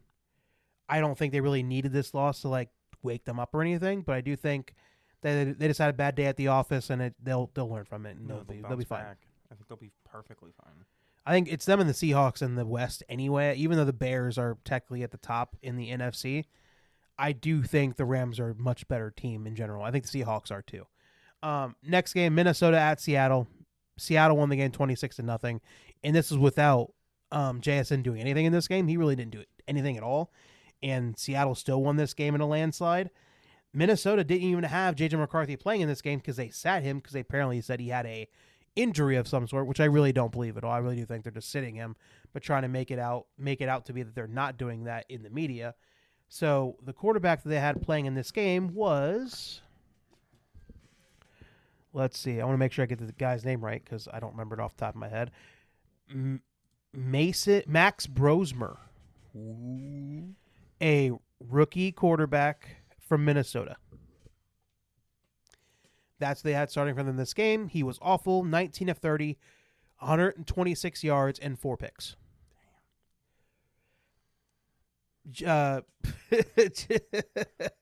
Justin Jefferson's life must be hell. Think about where he was last year, having Sam Darnold as his quarterback, flying high, making great plays. Sam Darnold as his quarterback's his peak right now. And now this year, Sam Darnold's proven to be probably a top. No, half. It's just crazy to think about it. Of like for sure 3 years ago. Oh yeah, because Sam Darnold was looked at as like he was like one of the worst, like he's a castaway, and then he's kind of turned it around, playing great like he did last year, and then this year playing very well with the Seahawks. But like Justin Jefferson would kill somebody to get Sam Darnold back because of how bad the quarterback play has been.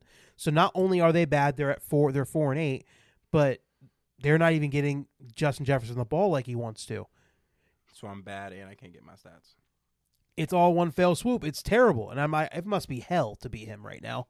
The Vikings were looked at to be one of the better teams in the NFL coming into the year, but because they put all of their eggs in the J.J. McCarthy basket, and he's been ass, and whatever quarterback they've had behind him has been ass, they just haven't, it just has not gone well for them this year. I'm not even sure their coach will make it past the season, because that's probably on him that they went and picked J.J. McCarthy up in the first place. He had to have given the A-OK that he is going to be able to build J.J. McCarthy into a starting NFL quarterback. And it's not even fucking close. And Sam Darnold went out there and, they just won this game effectively, and their defense is awesome. And it's just, they went out there and did their thing. Next game, Buffalo at Pittsburgh. Buffalo won the game 26-7. Pittsburgh had a total. One more catch. We needed one more catch to win that bet. That was so terrible. See, at least you can't be mad at me on that. We were close. All we needed is one more catch so we would have won that money. Close don't get me a win. That's true, but at least I'm getting you closer. Is that a win? Fuck you. Aaron Rodgers, 10 of 21 for 117 yards. Ass. Jalen Warren, I love him, but 10 carries, 35 yards, and a touchdown. Ass. Our leading receiver was Darnell Washington with 2 catches and 45 yards. Real quick, I thought that was going to be the part of the bet that didn't hit. No, he hit he hit it in one play. He had 30-something yards off of one catch. I'm not going to lie, he really has turned into a real weapon. Him being, the fact that he is 6'7" and 300 pounds, if they use him effectively. I walked right into that one. Walked right into the 6'7" joke. But the fact that he is he's so big and so athletic. He's bigger. He can't really jump off the field all that much. He's pretty heavy. You don't need to. He's gonna run through your fucking chest. He's so big chest. and he'll run through your chest. He outgained DK fucking Metcalf in this game. That's how bad this offense was. We had under 200 yards, 170 yards of total offense in this game against a bad Buffalo Bills defense. This Steelers team is ass. Josh Allen didn't even play great. 15 of 23 for 123 yards, 1 touchdown, and 1 pick. James Cook was awesome, though. He had 32 carries, 144 yards. I expect James Cook to be awesome. And he's been kind of up and down this year. But, Josh Allen did have a touchdown run this game. He had 8 carries, 38 yards. But it's just the Buffalo Bills. It looked so good in that first half. It looked like the Steelers were controlling this game. And then the second half, the can opened, and the Bills were just able to pour it on because we threw the football away. I think it was a couple fumbles? Yeah. Aaron Rodgers fumbled the football. That was a touchdown. That Joey Bosa sacked him was a strip sack. That turned into a touchdown for the Bills, and that was it. As soon as that happened, the Bills had the lead, and the game was over, and we were just waiting for the game to be over. This Pittsburgh Steelers team at 6-6 is ass, and I want them to literally give up on the season because Aaron Rodgers can't use his fucking left hand because it's broken, and that's a whole broken wrist situation. They didn't even play from under the center. He couldn't even receive an under the center snap because his hand is hurt. It's time to fucking end it on this season, man. I'm done. I'm fucking done. I'm done on the year. I'm done. Let's go lose football games. Let's go get Cardinal Tate to be our next wide receiver 1 because I'm fucking done with everybody. DK Metcalf, get the fuck out. He's not really all that. Again, I feel that way, but I'm also like, our quarterback play is so bad. Like, maybe It's we're not making entirely his fault. we're making him look worse by comparison because of how but bad he was it's. also never the most elite receiver in the world. True, I totally agree with that. And it's so bad. Our offense is bad. Our defense is bad. Everybody's like, fire Mike Tomlin, but I'm like, maybe that is what's needed to go and change things for the future. But I'm like, it's not all his fault either. We need the team to be sold to a billionaire that has a bunch of money to spend. Shit, you're telling me. That's what we fucking need because it's a change of philosophy the team needs, not just firing Mike Tomlin. Because everybody, the whole organization hides behind Mike Tomlin being the head guy of the program. It's a group decision. The ownership is involved. So anything that happens, ownership gives the okay on. And I think it's more of a culture change that's needed, and it's not necessarily all controlled by Mike Tomlin. But the team has asked, it's time to give up on the year. I'm ready to lose games to go get Cardinal Tate. Seriously, what I want. That's what I want so bad. Because there's no quarterback really worth drafting in the first round this year, so I'm not going to go down that route. But let's go ahead and go on to the next one before I get too more upset about it. Raiders, Chargers. Chargers win the game 31-14. Herbert had to leave this game with a hand injury. I think he broke his left hand or something like that. He's getting a surgery on it this week. They're not even saying whether he's going to miss any time because they're saying that he might be able to come back and play next week. I'm not sure why they'd have him do it, but, it doesn't matter. He's a young man if he wants to go out there and do it. He's done it before. I think he's had a whole cast on his left hand and went out there and played still. But the Raiders are trash. Geno's trash. Everybody but Brock Bowers on that team is trash. He had 2 touchdown catches in this game. He was their only weapon, and the whole Chargers defense knew that, and he still got 2 touchdown catches. Ashton Genty is not good. Like, all of it is absolutely awful for that Raiders team. Chargers went out there, did what they had to do to win that football game. The Sunday night game, Denver at Washington. Denver won the game 27-26 in overtime. Bo Nix was. When did the rankings come out? In about an hour, I think. Why? I think they just came out. Did they? Texas Tech's now at 5. No. Is it really the case? A&M's at 4. A&M's at 7. No. Yeah. When are the Tuesday night? When are they saying they're released? Oh, 7 p.m. Fun. So yeah. When you have all the rankings, let me know. You can just tell them to go from.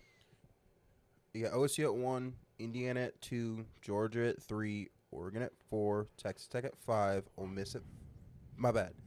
Texas Tech at 5, Ole Miss at 6. Okay. They jumped up. Surprised. Yeah. A&M at 7, Oklahoma at 8, Notre Dame at 9, Alabama at 10, BYU at 11, Miami at 12, Vanderbilt at 13.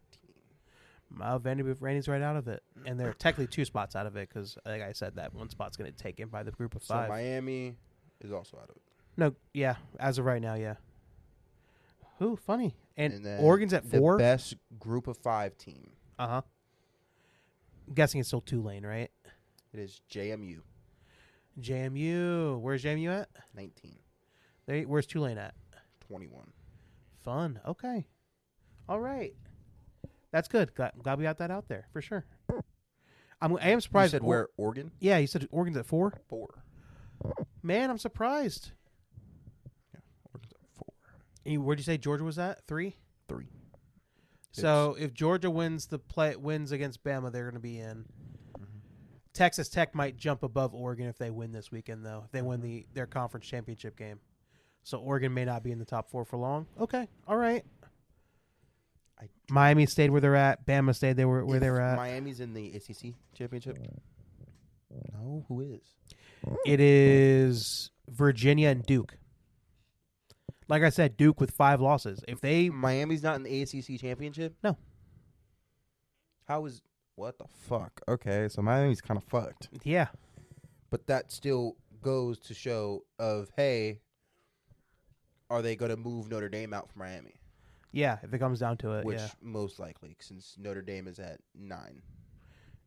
But they're still Miami's at 12. they're still keeping them far away from each other though. I don't know, but we'll see. You're right. Notre Dame is playing better. Oh yeah, Notre Dame's the better is team. Utah a Group of 5 team? No. Yes, best Group of 5 team is JMU. Okay. At 11-1, and then University of North Texas is 11-1. Then Tulane is 10-2. Okay. All right. Then Fine. Arizona, Navy, Georgia Tech, Mizzou. Did you want me to read the rest after Vanderbilt? No, I don't care. 14 through 18. It doesn't really matter. No, that's all I really needed. Because honestly, does this ranking really matter? No, not really. Maybe the Miami Notre Dame stuff was really a question. That's the thing. Because everything Vanderbilt was a question to me if they were to make it or not. true, but the real question is like next week after all the championship games are played, where it kind of all sits. That's where the final ranking is. So okay, that's fine. Good ranking. USC's at 17. Ugh, gross. Michigan's at 18. They deserve to fall farther. They suck. University of Virginia's at 16. Okay. Navy's at 23. Navy. Denver and Washington. Denver won the game 27-26. This game was not pretty. Bo Nix, 29-45, 321 yards, 1 touchdown, 1 pick. They didn't really run the football that effectively. RJ Harvey was leading rusher, 35 yards off 13 carries, had 2 touchdowns. Evan Ingram, 79 yards. He was the leading receiver for Broncos in this game. Washington had a chance to win this football game. In overtime, Washington was able to at the end of the game, Washington was able to come back, hit the field goal to send it to overtime. Broncos got the ball first, went down, scored a touchdown. Then Washington was able to get all the way down the field to score their touchdown. And instead of trying to hit the field goal to tie it up to kind of send it to sudden death, they decided to go for 2 and try to win the game right away. And they had an open guy, the running back running into the flat. All Mariota had to do was get it to him. And Nick Bonito, their defensive end, kind of the linebacker, just jumped up, swatted the pass down, and the game was over. Very close game, very fun game to watch. The Broncos are always just like, do you know they only have 1 loss and 1 score games this year. Do you think the one stat I heard was that in the 5 games that they have been losing in the fourth quarter, they're undefeated in those games. It's just one of those things. But the Broncos keep playing with fire, but in this game it didn't really work. It worked out in their favor. Washington couldn't get the 2-point conversion down in order to win the football game. But it was just enough for them to win the game. They're 10-2. They're still very well positioned in the AFC. And it was just very good news for them that they were able to get over their offensive woes and still be able to win out this football game. Because defensively, they weren't able to really stop Washington all that much. Terry McLaurin went crazy. Debo Samuel went crazy. Like, they all were able to make plays all over the place. And credit to Washington, they're still a very hard out, and they're playing very good. Zach Ertz was the leading receiver for them in this game. He had over 100 yards receiving. Zach Ertz is like 30 years old. Yeah, I was about to say, it's crazy to still hear his name. He's a middle-of-the-field merchant. It feels like every time he's playing in a football game, the middle of the field is always wide open for him, and he's making the play every single goddamn time. And it just goes to, like, what could this team be if they had Jaden Daniels on the field rather than Marcus Mariota? I think they could still be a very dangerous team, but it's just they've been hurt all year, and it's just not been a great year for them in general because of all the injuries. But very fun game to watch for sure. And then the game last night, New York Giants going to New England. New England won the game 33-15. This game was not close. Drake May was awesome. He had 280 yards passing in this game. I had Drake May 2+ touchdowns. He had it, yeah. I had him like over 150 yards. He had it.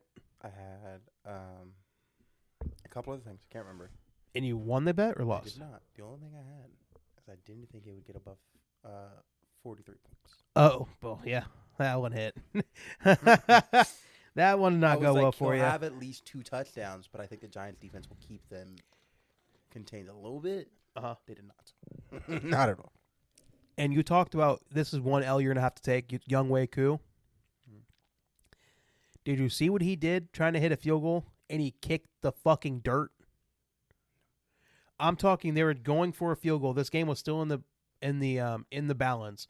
It was 7-10, actually no, 7-15 or something like that. and they were going for the field goal to cut down the lead.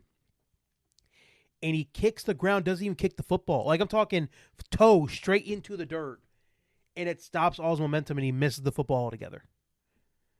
Absolutely insane when that happened. It was kind of wild. But the Giants had no chance to win this football game. They're not really all that good. Jackson Dart did come back and come off an injury and play in this game. Didn't really play all that great. 17 of 24, 139 yards and 1 touchdown. Devin Singletary, I think that's his name. Devin Singletary? Yeah. Singletary, the running back, 68 yards, had a touchdown in this game. Darius Slayton had an okay game, 2 catches, 41 yards and a touchdown. But it's just the Giants just don't have enough firepower to kind of play with this Patriots team. They just play very good football. And the Patriots, if you had, and we're going to do this and then make our Thursday night pick and then get out of here. If you had to say who's your Super Bowl, who's the 2 teams for you to meet in the Super Bowl, who would you pick? None of you motherfuckers. And I'm only asking this because Braylon asked me this the other day, and I really had to think about it. And I'm like, man, like I can't think. The Chiefs aren't real. Like all these teams, I'm like, you know what the 2 teams I thought of? Like I think maybe we'll meet in the Super Bowl. I said the Rams and the fucking Patriots. If I watch the Patriots in the fucking Super Bowl, I might cry. No, again, we've been very constant about our hatred for Patriot fans and how they don't deserve to have this type of success again after they had all those years of dominating the NFL. But they're playing really good football right now, and I'm just like, there's nobody else in the AFC unless Houston, like offensively, really turns it up and they manage to get that all figured out. Maybe Houston can kind of come up and do something like. But who are the other real contenders in the AFC? Do you believe in the Jaguars? Do you believe in the Chargers? Do you like the Chiefs are practically done. I don't think they're making the playoffs at all. No, they're out. I don't believe in anybody from the AFC North. Maybe if Joe Burrow like really gets hot and they come in, you guys get into the playoffs, maybe you guys can do something because there'd be no quarterbacks left that I think Joe Burrow should really be scared of. I hope not. I know you do, but I'm just saying as a point of fact, like if Joe Burrow gets there and there's no Mahomes and all there is freaking Josh Allen, like he could definitely get the job done then. I'm like, I don't believe in anybody in the fucking AFC other than the Patriots. And maybe Houston. Like I said, Houston, maybe if they get their offense totally figured out and CJ gets hot again, like maybe that. But I'm just like, I don't like the AFC is a mess. I don't know. It's really hard to guess. If you were to ask me this, maybe. No, see, I got nothing for you. It's a hard question. Like there's nobody that's really separated themselves. I would say that maybe the Rams or the Seahawks. Like those 2 teams have separated from everybody else in the NFC to me, I think. But like other than that, I don't believe in anybody. I don't. It's weird. But last but not least, before we get out of here, Thursday Night Football is happening this week. The game is the Dallas Cowboys going to Detroit to play them in their house. Who would you have potentially? Oh, before you make your pick. Overall, last week I went 9-7. You went 10-6. I am 113, 66-1 for the overall record on the year, and you are 118, 60-1. I'm a dog. I'm a dog. You're 117. I just can't add. I'm still a dog. Or I can't add. One of the 2. You're 5 games ahead of me, so it's very good. Dog walking you. So what is your pick for the Thursday game? What's the Thursday? Dallas at Detroit. Gross. Dallas. You're gonna take Dallas. No. I don't know. No.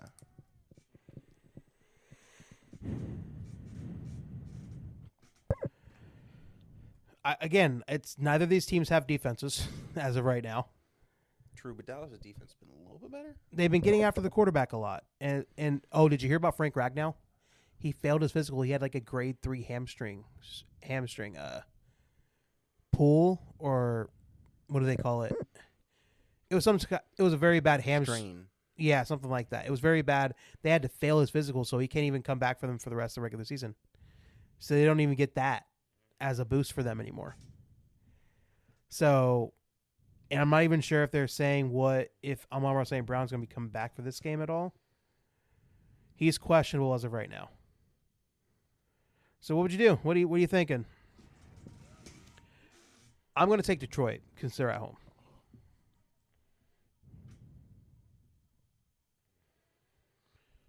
Who are you taking? Give me the Cowboys. See, you take the Cowboys makes me want to take the Cowboys, but I won't be a bitch. I'll let you take Dallas by yourself. I'm already have a 5 games behind. What is it? What is 6? All right, that's it. That's a Thursday night football game. We've talked about absolutely everything else we could possibly talk about. We had a decently good time doing it, and that's about it for us. We're gonna end the podcast here. So if you're listening for a while, we appreciate you. If you're just now jumping on, hopefully you like us and enjoy us enough to join us on this ride of talking about sports in the dumbest way possible. And if you do like us and enjoy us, we are available on all your audio platforms, everywhere you can find us. So make sure you do that. 3 things you can do for us if you really do want to support us. We would love if you could like our podcast, subscribe to the podcast, rate the podcast 5 stars wherever you listen to us. Make sure you share us, friends, family, enemies, anybody you feel like could enjoy the podcast we put out on a weekly basis. We would love if you can do that. And then last but not least, if you could follow us on X and or Twitter, whatever you'd like to call it. At JV Sports Pod is the podcast handle. At Jovante Boozer is my handle. At Jace Boozer1 is Jace's handle. And I'll hand it over to Jace so he can finish off the pod. It's been Jimmy Show's podcast. Thank you guys for listening today. Thank you guys for always listening. You guys have a nice day, a nice night. Goodbye, y'all. Bye, y'all. See y'all in a couple days.